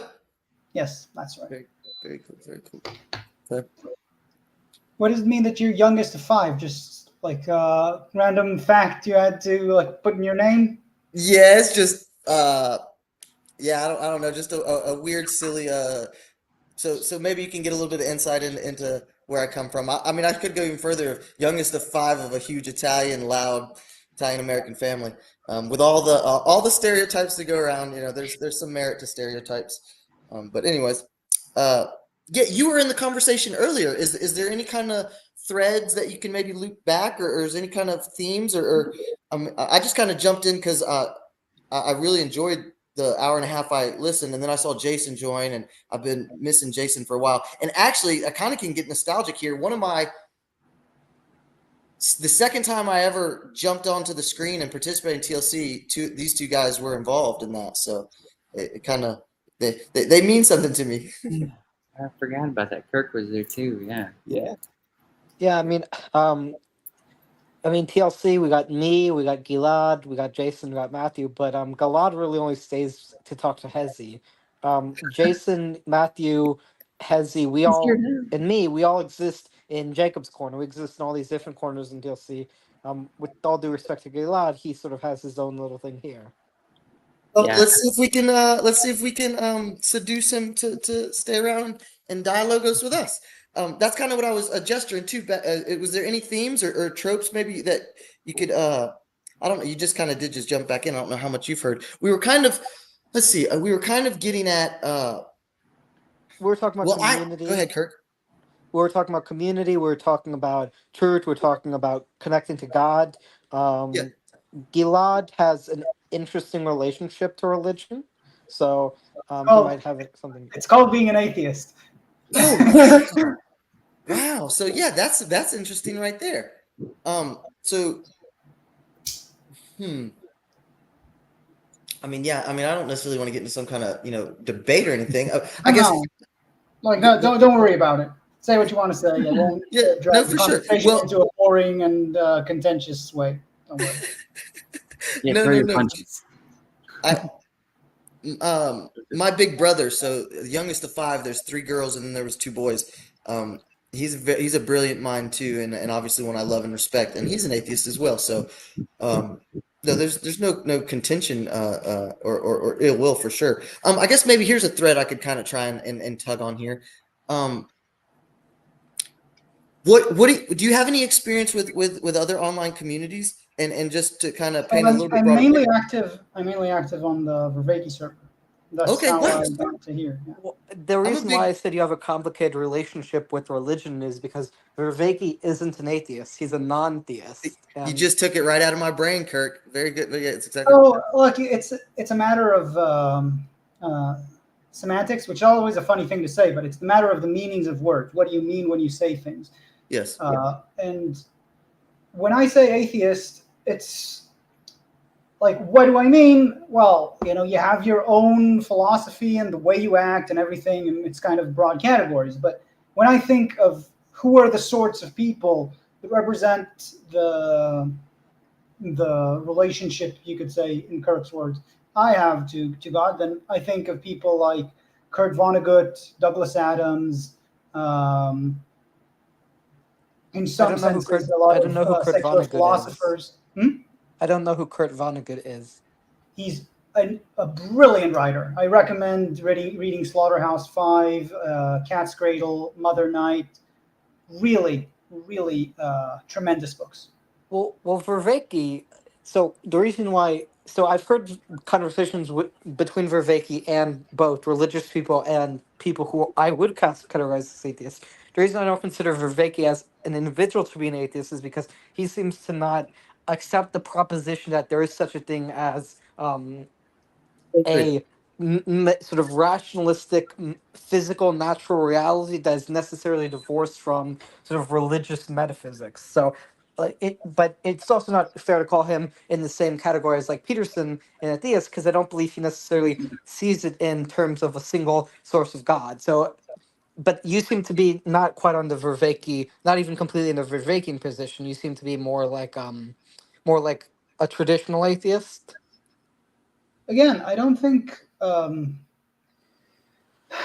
there's a lot to say about atheism and what it actually means. And I think there's what I always disliked, because I care deeply about truth and I care, and I'm involved in philosophy, is like whenever someone says, I'm going to prove to you that God doesn't exist, or the opposite, that's like not how things are defined, right? Like that's not the way that's discussed. I've never had any notion that the propositions, let's say within the game of propositions, the proposition God exists and the proposition God doesn't exist are not in any way preferable to one another, right? It's just not the right game. Well, it's not the right game. I would agree with that. Propositions are still important in the sense that although they are limiting, and that is a problem with propositions, they are still, it is interesting when constructing a worldview to integrate what you do accept as propositional truth. It's just you have to recognize propositional truth isn't the only kind of truth. But putting all labels aside, putting theists aside, putting atheists aside, would you say that you accept as propositionally accurate the beliefs about religion and metaphysics that John Vervaeke as an individual human being holds? That's just a yes or no. I guess I'm closer to Nishitani. So you'd say no?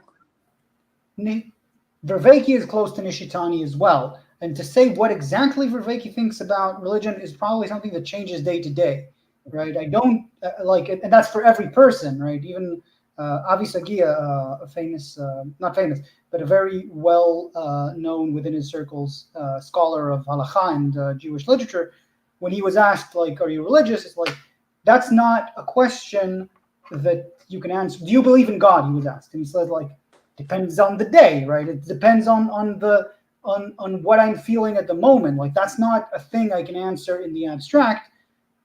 But then you also need to I find belief in observe God. Torah and mitzvot, right? I am Jewish. I observe Torah and mitzvot, he says.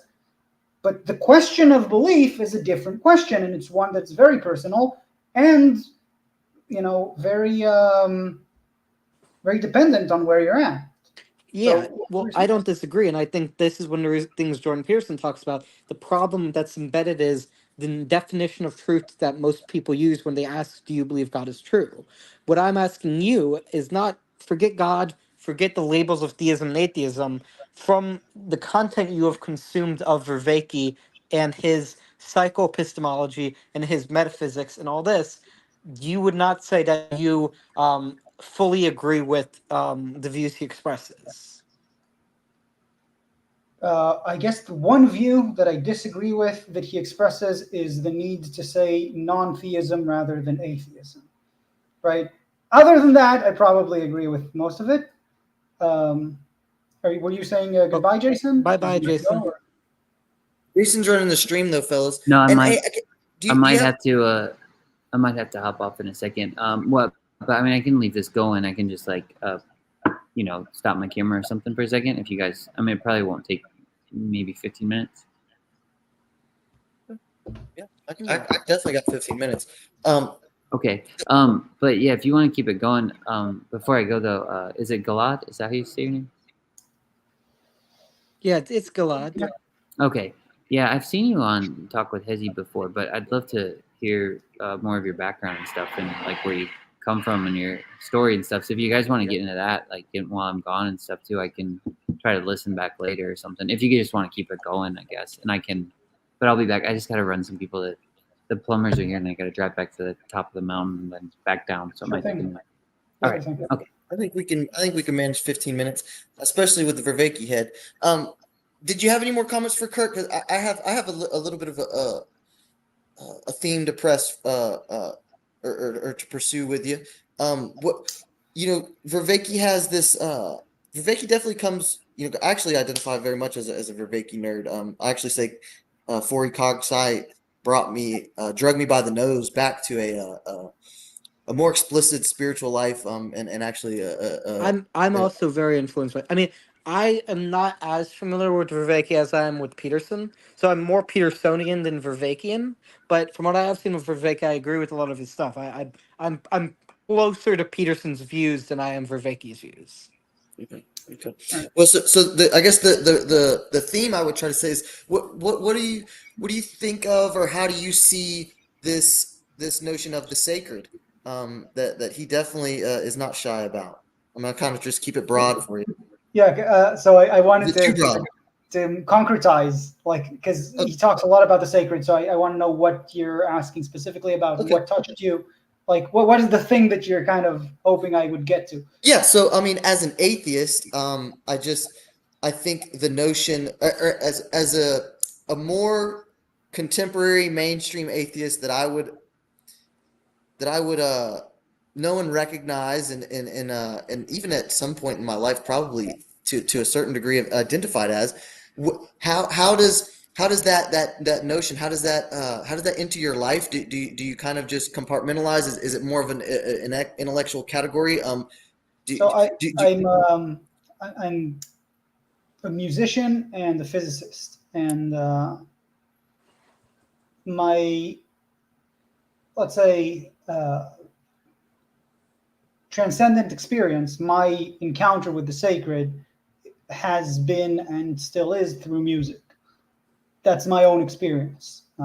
So it was like I was about 16 years old, going through the existential crisis of a teenager, basically. I've And, gone through an existential crisis myself. very nice. And it was, there were two things that I found that sort of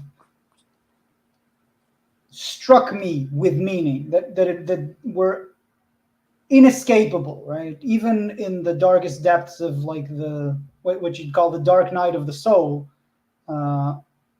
And one of them was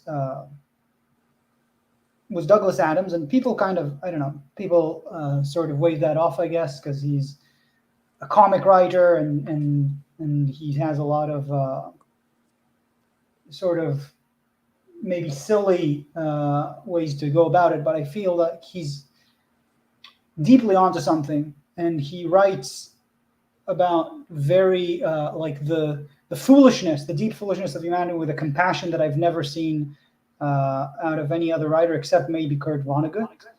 And the second was an experience of playing music with two friends for the first time, just jamming a piece out, and that sense of timelessness and connection and immediacy and beauty, right? And I'm using words, but language is limited. Like it was certainly an experience that felt like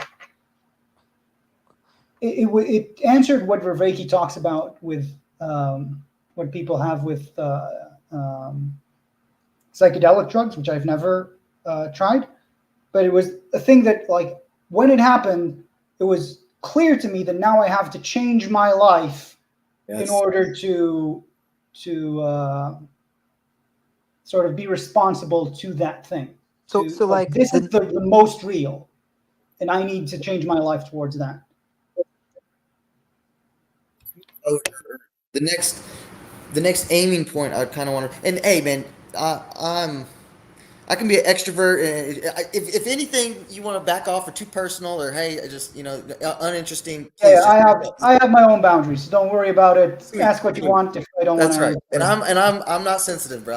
You're not gonna hurt my feelings. I'm just very curious, and like I said, once you played the Vervaeke card, I'm like, oh, this is a kindred soul. So the next aiming point I would offer here is then, do you see how do you see or can you see a way of taking that experience, that phenomenological state, and sharing that with a community, sharing that with another? Or do you think that was just a very Gilad at that moment in time kind of event? It certainly wasn't a purely personal event, and I think that's a part of what made it so transcendent. Right, this experience for me and for the guitarist I was playing with, which is still the guitarist I'm playing with to this day, and the show we're going to have this Thursday that Chezi said he will attend is with this band still. He had the same experience, right? And we talked about just recently, we watched Vervaeke's lecture on that, and he asked, like, did you ever have like a transcendent experience? And we both realized that was the same for both of us. Like that was a moment we realized this is our life now, and it's like there was no question about it at that moment. So,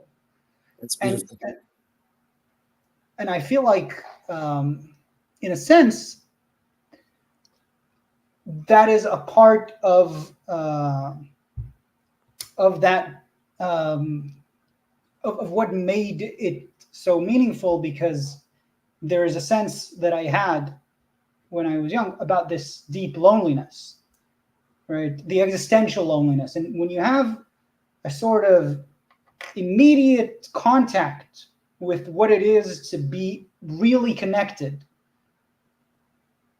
then that's something you're now responsible to. You know that it exists, you've experienced it, and it pulls you out towards what Yes. you should go to. And I think there's an even maybe perhaps explicit, but at least implicit there's that other human being, right? And then I want to also kind of bring it back in. You mentioned Vonnegut and his prose, right? And his the, you know, to be a little bit more colorful, the mysterious and beautiful way he articulated some of the human experience. And so again, there's that kind of a connection to another human there.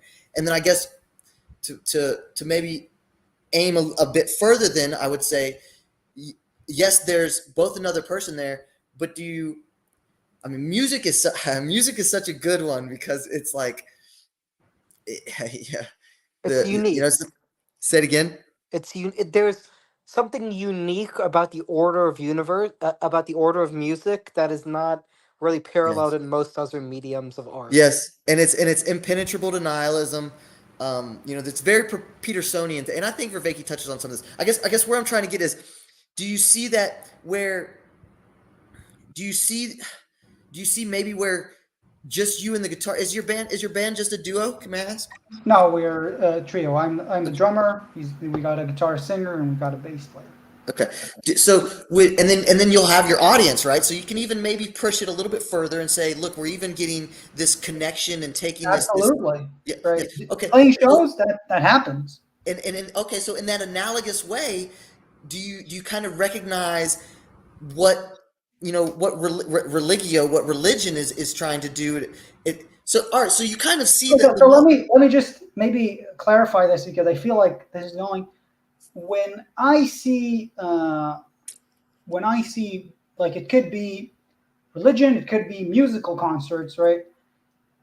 The sense that I have is, when it's authentic, when it's genuine, it's beautiful, right? And I can see when it's not in either of those categories, as far as I could judge it, right? And for me, like, I can't stand, for instance, jazz concerts, at least the ones I've been to, right? It seems like the opposite of that. Like, there's all of the form of what it's supposed to be, this music, this jamming, it's live, it's with the audience, but it feels fake, like the ones I've been to. Now, I'm not saying all jazz is like that, but I've been to enough to not want to go to anymore. That seems pretty prejudiced. I mean, there is a lot of bad jazz, but I come from New Orleans, and I'm not saying this is all, like, this is specific to my own bias. I'm not, making a knock on jazzists everywhere. It happened to be my experience, and I'm using it because, like, there's I think a visceral element to that. Like, when people think about it, you can kind of recognize it when let's say the trope is, like, when the bass player goes for a solo, that's when all the audience starts chit-chatting with each other, right? There's that common joke about jazz music, at least in my circles, and there's things like that I feel, at least, very visceral when you see that it's happening and it's flowing and it's there and it's in the moment. That's unmistakable.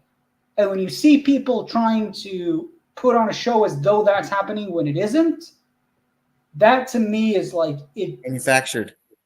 Yeah, that like, I can't stand that feeling, right? And okay. And so in an analogous way, I think, to try and steelman and see your perspective, I think you could say the liturgy is kind of this manufactured, this willing of this spiritual experience. But to step back a second, because I kind of wanted to offer you this metaphor, is that the way I see theology or I see religio is that it's the music, it's the genre that all people, all of the community can get into. It's beyond bias, right? It's this space to go ahead.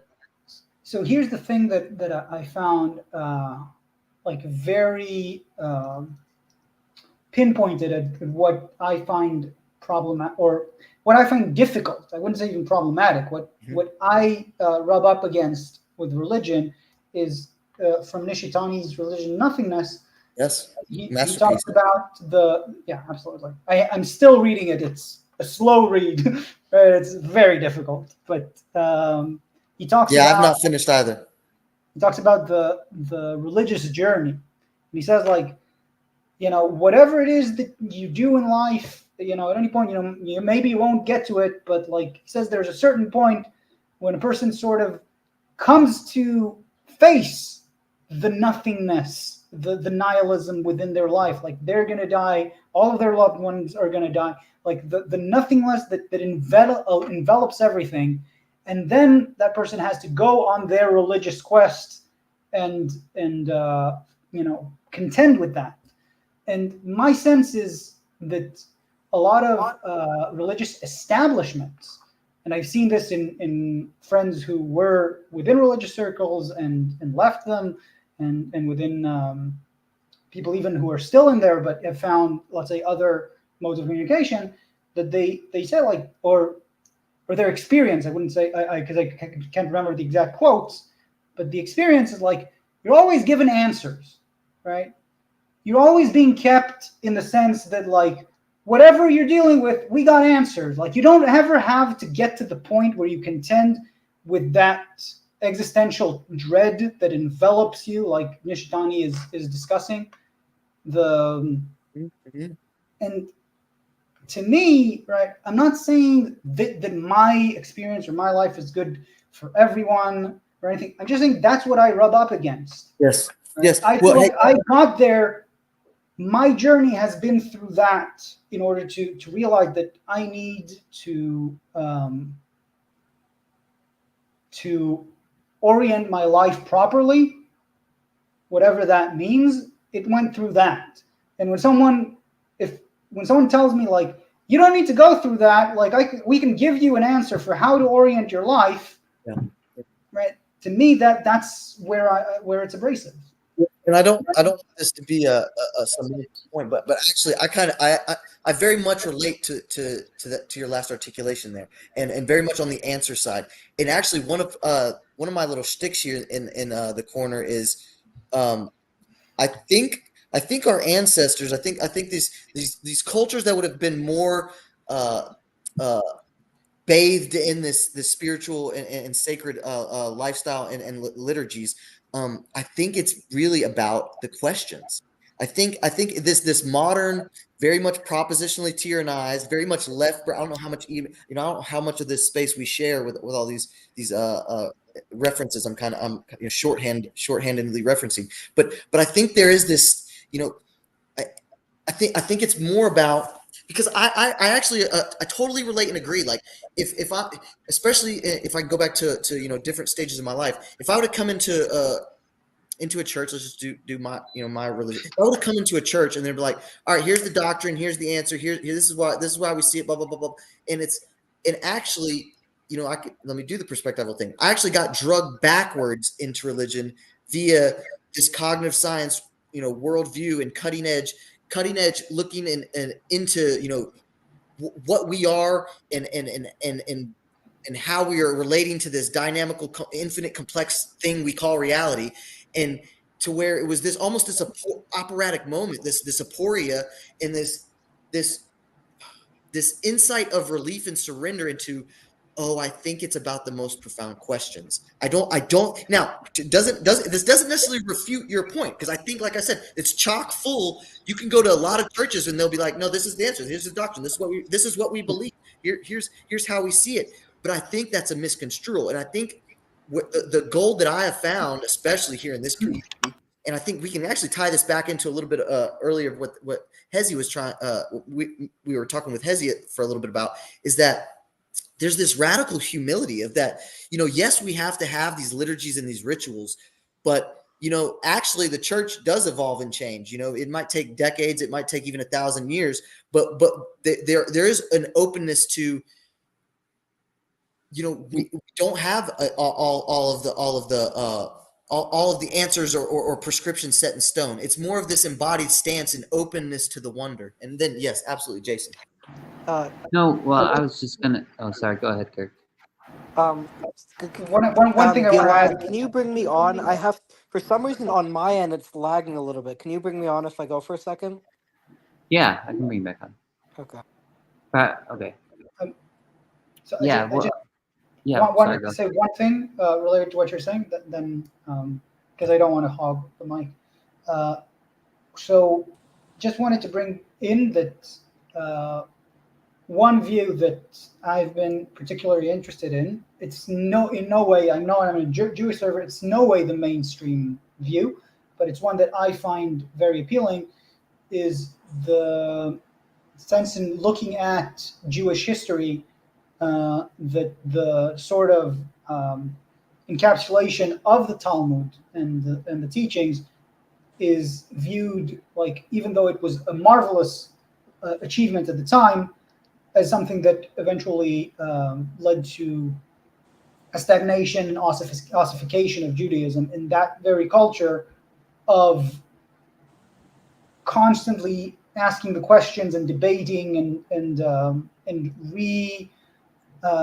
visiting all of those key questions. Because one of the things I was struck with was how amazingly rich those things. Never mind. That's a different point, Jason. No. I mean, go continue. I'm listening. I was just I'm about to say tracking. that as an atheist, being exposed to the Talmud only when I was 18, I was mainly struck by how little I need to even contend with, like, they believe different things than me, because that's not an issue that is raised at all. And it's true that, like, it's not raised because it was obvious for everyone there, but that makes them much more relatable to me, right? Mm-hmm. God was not, like, the question of God, does God exist? Like, that's not something that people spent day and night theologizing and considering and having discussions about. What they were discussing was, how do you act as a good person? What is the way to look at reality? Well, Like, correct. I don't have mystic knowledge. Like, I haven't read any of those, and I'm not particularly interested. But the main discussions, the Mishnah and Gemara, are just full of, like, how should we act? What do we, like, there's pages on pages. What do you do if you find something and you don't know whose it is? Like, how many times do you need to ask around before it's yours? What's the right way to think about it? And they argue and argue, and the way that they contend with those, seemingly mundane things is absolutely phenomenal. Like, Well, you that's the really, thing, Gilad. That's the thing that Jordan Peterson talks about when it comes to embodied belief, right? He says that to be a true Christian is not to say, as it says in the New Testament, all who say Lord, Lord don't enter into the kingdom of heaven, right? Being a Christian is a calling; it's not a statement, and the calling involves actualization of belief. And Yes. the same also applies to Judaism, right? Judaism also has its own no, calling, but there is no. calling in Judaism doesn't like that, and I think Jacob and Chezi can contend with that, like, on themselves. But, like, there's, like, Torah and Derech Eretz are two things in Derech Eretz. Kadma Torah, and you have many interpretations of that. But, like, there's a lot of senses in which you can be a good person and not an observant Jew, Yeah, right? but And either way, that we have to define that what doesn't, like, belief is. unlike what you said about Christianity. I'm just saying.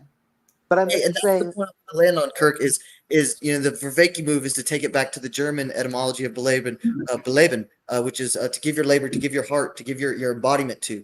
And it's not this empty assertion of propositions and this propositional tyranny. And then I just want to circle back for a second, is I think in my mind, you kind of reemphasize and kind of affirmed a little bit of on my belief in your description of the history of the Talmud and these discussions and these open-ended dialogues of these dramatic dialogues of questioning and interrogating. It's like, it's because the way I cognize that is, oh, they don't care about the answer. The answer is not the supreme goal. It's Okay, this. give you a really nice wrestling. example. A really nice example. It's my favorite example in the Talmud I don't know. I was laughing a lot when I read it, and most people, when I showed them, like, took a while to get it.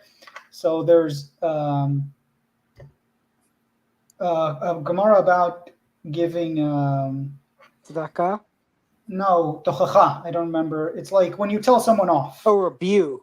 Rebuke. When you give someone rebuke, and it says I don't remember which two rabbis are there, but Rabbi A says it's so hard to give rebuke today. People are constantly saying, when you tell them take the mote out of your eye, they say take the beam, or however they call it, out of your, from between your eyes. And then the response is Rabbi B is telling him, no, the problem is people don't know how to give rebuke. And it's like the sense is, right, you get the message from the way they talk to each other. And that's, like, to me, that's an in-joke. Like, the person who wrote that must have seen, right, that they're embodying the behavior that they're talking about. Yeah. Like, you can't give me rebuke. You don't know how to give rebuke. You're the problematic one. Well, Gila, You're muted, by the way, now. to circle back to what I was saying earlier, I'm in no means a scholar, and I can't speak for this accurately. But what I was hearing from Rabbi Skobak's lecture, are you familiar with Rabbi Skobak at all? No. So Rabbi Michael Skobak, he has a YouTube channel called Jews for Judaism. In a lecture I heard, he was saying that there is no mitzvah outlined in the Torah which says, thou shalt believe in God. And the reason explanation is because if you're a religious person, you don't need to be commanded to believe in God. And if you're not religious, then a commandment from a God you don't believe in doesn't matter. What he says is that the mitzvah that the rabbis count is to search after God. So what he was basically saying is you don't have to, if you're an atheist, don't just say you believe. Don't force it, but seek after God. The mitzvah on a religious person is to live as God commands, and the mitzvah on the atheist is to search God. And what I'm trying to say is, in Judaism, the calling is that struggle. It is Israel. It is wrestling with God, even if you don't believe in it. How about you look at what is transcendentally true? Look at what is true eternally. I like the idea of how we can unite against around these things, but also it is clear in Judaism that I think, like, the people who don't have a place in the world to come, among them are those that deny, I think, Ma'amad al-Sinai or something like that. There are certain things that you need to take as truths. Yeah, propositional truths. But what I'm saying is, from what I heard If I said I don't believe that those, I don't see those, like, in whatever just say. to reiterate, what I heard from Rabbi Skobak is he said, you don't, even if you don't believe they're true, if you try and, let's say, if you chase after those truths, if you don't force yourself to believe, but try and have enough dialogue to where you're trying to understand it, you're at least halfway there. I mean, and so it seems like you look at value in Jewish texts and Jewish religious tradition, maybe disagreeing with the propositional statements that the authors of them believed they were communicating, but you did believe that they were, you do accept, you're looking, right? You're searching. Would you say that's a fair characterization? Maybe. I mean, it really depends on what exactly qualifies as searching, because again, it's like, well, I am doing a lot to become the best person I can be, and to do as much as I can to help the people I care about. Right. I'll just note, because I see in the comments that Chezi said that. So I'll just say, because I really don't know enough to claim my own thing. Chezi says that I'm invited. I got a spot next to him in the world to come. So whether that's like a kind thing to say or a theological point, I don't know. I guess that's just, I'm saying, a discussion for the people who are more knowledgeable than me. I don't want to. I have a question. It might take me a little bit to, I don't know if I can even frame it right. But because I'm trying to track with like everything that's been said too. Also, my internet's kind of glitchy, so I might cut in and out. We can hear You're you. talking about going through this process of going through this nothingness and really asking the question like, is God even real? And then all these different religious groups and within Judaism, Christianity, everything, all of these propositions where you have to say this, believe this, think this way, in order to be part of the club. But I guess it kind of gets back. If God is actually infinite, then he's also in some ways nothing, right? And so to encounter that true God, like you have to go through that nothingness, like you're talking about. And so I guess my question to you would be, do you think I kind of get the sense that this is true, but do you think every religion will have to go through that nothingness? Like religious groups as a whole will have to go through that in order to encounter the infinite? Because I feel like they'll have to let go of their propositions in order to actually encounter God.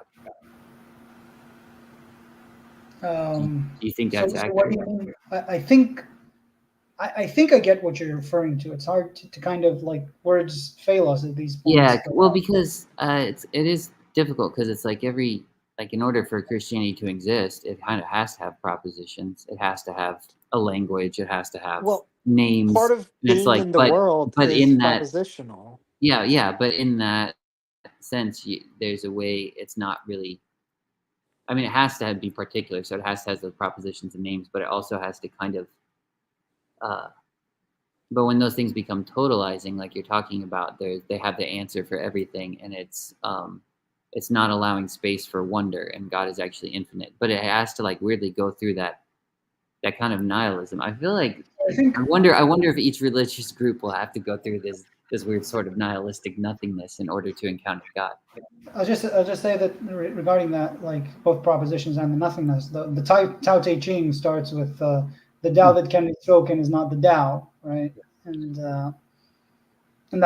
that sort of I'm not familiar with Taoism. like the that's one thing, but also then they wrote all of the Tao Te Ching, right? Like the right. It's not like they just stopped there and said like, well, we can't say anything. Right? Well, and I think also this is, I mean, don't put too fine a point. I mean, this is what Nishitani's wrestling with in a very in a pretty straightforward way, Jason. I think you're coming at it from your perspective on it, and just cards on the table. I tend to agree. Like I said, I'm maybe an eighth way through that book. It's not necessarily a short book, but anyways. And then the other thing I wanted to tie back to loop in is you mentioned the kind of the relational and just the dialogue between the I don't know the terminology, so I'm complete ignorance here, but the minds that are in the Hebrew tradition, right? And it really just struck me as very Socratic and Platonic. I'm like, the dialogues have so much innuendo, so much context. There's so much that you can kind of scratch and see a layer beneath, and even see a layer beneath. It's almost this inexhaustibility, right? This fount. And again, I think this to me, and at least my cognizing, maybe it's confirmation bias, that just again is just reasserting this like it's more of this stance and this way of relating. It's not necessarily about this now. And I think this again ties to what Jason was just saying, is like, we can't escape the propositions, right? We are in this world. We do have these languages, and we're trying to gesture through these metaphors and these beautiful stories. But at the end of the day, it's kind of what Gilad was saying. It's like they're really trying to get you to really wrestle, Israel, with how are you treating this sticky situation? How are you analyzing yourself? How are you sitting there and how are you perceiving the world? And these things aren't necessarily these in stone things, but they're this journey that is what I think, cards on the table is the highest level of existence. It's this highest way of existence. And just to put a bow on it, it's the Vervaeke thing of, he did it with Kurt Jamango. I think he said, if there is a God, or if there are gods, I hope and think he's having dialogue, he's having philosophical, he's having rich fellowship, full of fellowship, dramatic dialogues and dialogos that I am pursuing. He hopes, he basically, the way I took it is, he hopes the little the spark of that is in with him, that is within JV, that loves this, in a Pierre Hadot kind of way, this philosophical practices as a spiritual practices, kind of synthesizing, the ancient philosophy as pretty much spirituality as way of life. It's like, if there's a God and that isn't, at least up there in the hierarchy of goods and gifts, then it's a very dumbfounding and confusing and nonsensical God to John Vervaeke. And then Picard's on the table again. It's like, I agree with that. This is so much why I get so much of what I get here. I had to kind of realize and wake up to, it sounds horrible, but like, oh, there's beauty in. I can't wait till I get back to my parents' cabin in North Carolina. I'm going to try and look up Jason. I'm going to try and look up McMo. I can't wait for my trip on the West Coast in September. I'm certainly going down to, it's even closer to LA than I had expected, the wedding venue. So I'm definitely going to check out the LA crew, Jacob and all these guys. It's like the cog sci brought me here, the thinky talky, the rigorous philosophy, reading the Platonic dialogues, looking into Aristotle for the first time in my life. Shame on me. Looking into Heidegger, but all that really just was able to reaffirm and post hoc rationalize the way of the chance to dojo and the chance to engage and relate with these other human souls and to make that connection. And so I see a beautiful synthesis of Greece and Jerusalem, right? And it's like, that's the West, right? That's what they say. And so in a way, it's just very, that's where very much I'm at as exemplified. well. I became a Noahide earlier on, and after becoming a Noahide, I just sort of accepted it.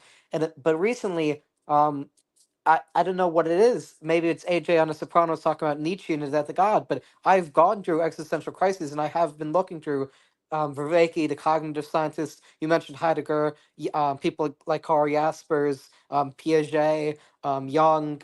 These thinkers, and they are also connecting me to a religion. That one thing I'll say about propositions is I'm going to use this as an analogy. So let's say we have a house, and the house is the world we live in. The house is what we live in.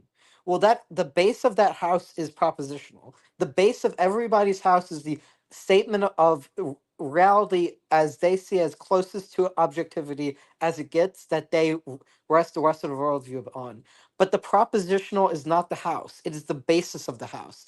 The rest of the house has to be built up. So as soon as you've got the propositional, then you have the embodied. And the problem that the atheists and the rationalist types have is they accept the propositional as the base, and they don't want to build anything on top of that. They don't understand there's something above the propositional. The propositional is necessary, but it's not the only thing that exists, or at least for the professional atheist. 2 points. One, I thought what you were saying, Matthew, was really beautiful. So I just wanted to say, yeah, that's well put. And Kirk, I would just contend that the propositional is never the base, generally speaking. Like the propositional can't really be the base, and Vervaeke talks about it, and that's why it's like the highest level of the four modes of being. It's propositional knowing, four modes of knowing. Well, the propositional, both like in the way it develops and the way it comes into your life, right? It never is the basis. Like if you're secular, you're first of all like the way that you live is the base, and then you can build upon it how you perceive No, but it. people influence their decisions based on the and when I say nearly as much as propositional, there's also propositional they accept subconsciously versus conscious proposition, right? One can have a conscious proposition. That's not all proposition, right? Somebody can internalize a belief and what they really believe, but not express it verbally or consciously. I think people necessarily influence their embodiment based on the assumptions, their axioms they make. I think that is a pattern I see, right? Because if somebody doesn't make an assumption, then they're not going to have the same mode of being after the fact as somebody who has made that axiomatic assumption. I think you can think about it in many ways, but just it's. I think they're related. I just believe. Do you not believe the propositional almost always has an influence on people's decisions? Like, do you not believe belief is embodied? Yeah. So, Go ahead. well, that's what I would say, Kirk. Is like I think. I mean, this is what I was trying to. I don't know if I can make sense of it. This is what I was trying to get at in the chat too. It's just like this is what I can see in the Hebrew Bible a lot too. It's especially with David, King David. It's mercy and truth. You have this combination of mercy and truth all the time. And so, truth to me would be the propositional, and you need all the propositional to have any sort of like particular, even personality. Like you look at yourself in the mirror, like, and you see who you are, and you get this moment where you're not changeable. Like you are a set of propositions and truths that are not changeable. But it's like that is any It's not truth, complete. any truth in the Bible is seated like God, the judge of all the earth, the God who is like the whatever, the most good, most beautiful, most true, whatever you want to claim as one of those is a proposition, but that is seated on a throne of mercy. So like what is underneath all of that is But like same mercy thing is a with a child. proposition as well. The Yeah, but idea of mercy is I'm not. I guess I'm using yeah. the term propositional broadly. When I say proposition, I mean truth as objectively understood. Okay.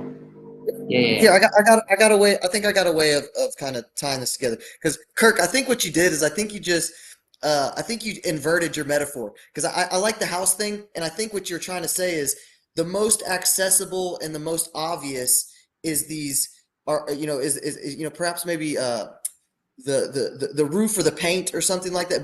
But because what I would say is that the propositions, philosophy by definition, the cutting edge stuff is it's post hoc rationalization. It's the phenomenon is there, the embodiment is still there, the participation is always there, and then we sit here and run through these concepts, these ideas to sit there and make sense. And so and this lands with I love what you said, Jason, because it's like it's this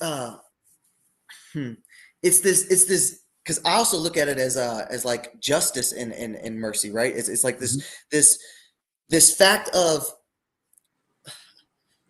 we are in this infinitely complex we are this complex pattern of patterns, and we are relating to this, we're dynamically relating, this constant evolving dynamic relating to this infinitely complex pattern that is the universe, and that there's this overwhelming sense in this kind of necessary, we need the mercy, we need the emotions and the kind of the love and the beauty aspect, the aesthetic to sit there and stand on. But then as we go through and as human and we get more complex and we want to articulate and navigate, it's like now we develop these procedures, these liturgies, and these philosophies and these concepts, these ideas, these truths that we can speak. And then when that is harmonized, this is the way I have it, when that is harmonized, it's like boom, there you're at the pinnacle of the human experience. Now you have potent propositions that are based upon powerful and yielding procedures that have been stacked and developed from serious and complex perspectives that are based in this infinitely mysterious participation with whatever the hell's going on. It's like this stack. And so in a way, I think, Kirk, your point lands. I think the metaphor kind of skewed us and threw us awry for a little bit, because I actually, the way Gilad reacted, I kind of agreed to that first reaction there. I don't know if that made sense. Well, I just have to go, so I want to say one thing, and then I have to go to sleep. First of all, thanks for the talk. It was very nice and very interesting, and pleased to meet you all. Yeah, thanks. Do you ever plan on interacting joining with the rest of the TLC? I don't have such long-lasting plans. Just trying to get my day day by day at the moment. But when I have a chance like now, I'm happy to meet you and to discuss We'd all like these to things. talk to you as well. Can I read one thing I wrote and then I want to go to the wow, my phone is freaking out. Can I read one thing I wrote and then I want to go to the gym as well. Wow, my phone is just really sucks. This is embarrassing. Okay, here we go. I found it. Whew. Okay. And then I wanted to go to the gym, so I don't know if you guys want to close it. It says if and this is all for Vaki Gillett, so just brace yourself. If one can realize a healthy equilibrium of participation with one's body, that is one's embodied cognitive existential stance, then this deep participation can support a proper and proportional rational perspective with a diverse variety of ways of thinking, feeling, and being. And when this nested perspective is grounded in that deep participatory embodied cognition, one can make sense of and eventually master not only the skills and processes that one needs to achieve goals, but also to create, to express, to will, or for power or knowledge. And when these procedures are stacked, so one can healthily and wisely distinguish and cycle through them so that they can afford profound, extended propositional truths, then these truths and abilities, when harmonized and laid firmly within the levels of intelligibility, can afford one to reach beyond oneself into the collective cognition, the interpersonal agencies, and realize that which is beyond oneself and beyond all things. Amen to that. Nice. One thing, Good. Gilad, before you go, can I just recommend a book that you might like in your free time? I would recommend there's a book by Eugene Webb. It's Eugene Webb, Eugene Webb. It's called Worldview in Mind. In it, he goes through Carl Jaspers and Jean Piaget and a lot of the psychiatrists. He talks about like the psychology of and how that relates to psychiatry and philosophy. But yeah, Eugene Webb, Worldview in Mind. I think you would really like it if you like Viveki. Okay, so Eugene Webb, Psychology and Mind. No, Worldview in Mind. Worldview in Mind, okay. Did you have something you want to say, Gilad, before you left? Bye bye, Matthew. No, I think that was a good summary. So pleased to Yeah. meet you all. And Yeah, it's good great to meet you. Can I ask you one quick question before you go? Yeah, What's your band's name? Do you have like Spotify or YouTube or Yeah, anything? I You could visit can I can put some link here. Heck Always never give up on free publicity. yeah. I'm excited. All right, just a sec. Agent can still loading itself. So our name is Silent Regression. And let me see. I can put it on the chat here. And I can put it on the chat in, no, I don't have that. So you can post it on the chat in the video if you want. All right. Okay. I'd appreciate that. Like you can see it in the StreamYard chat, I think. So if anyone else wants to listen in, that would be great. And we also have the social networks and stuff. I don't have them myself, so I don't know like where that is. But if you look for the band's name, you'll find us on like Instagram or wherever that is. Okay, cool. Yeah, I'll definitely get out. Well, I gotta run here too. I gotta take them up to the top of the mountain. So it was great talking to you guys. Okay. Shalom. All right, you have a great See you great next night. week, Gilad. Good day, good night, bye-bye.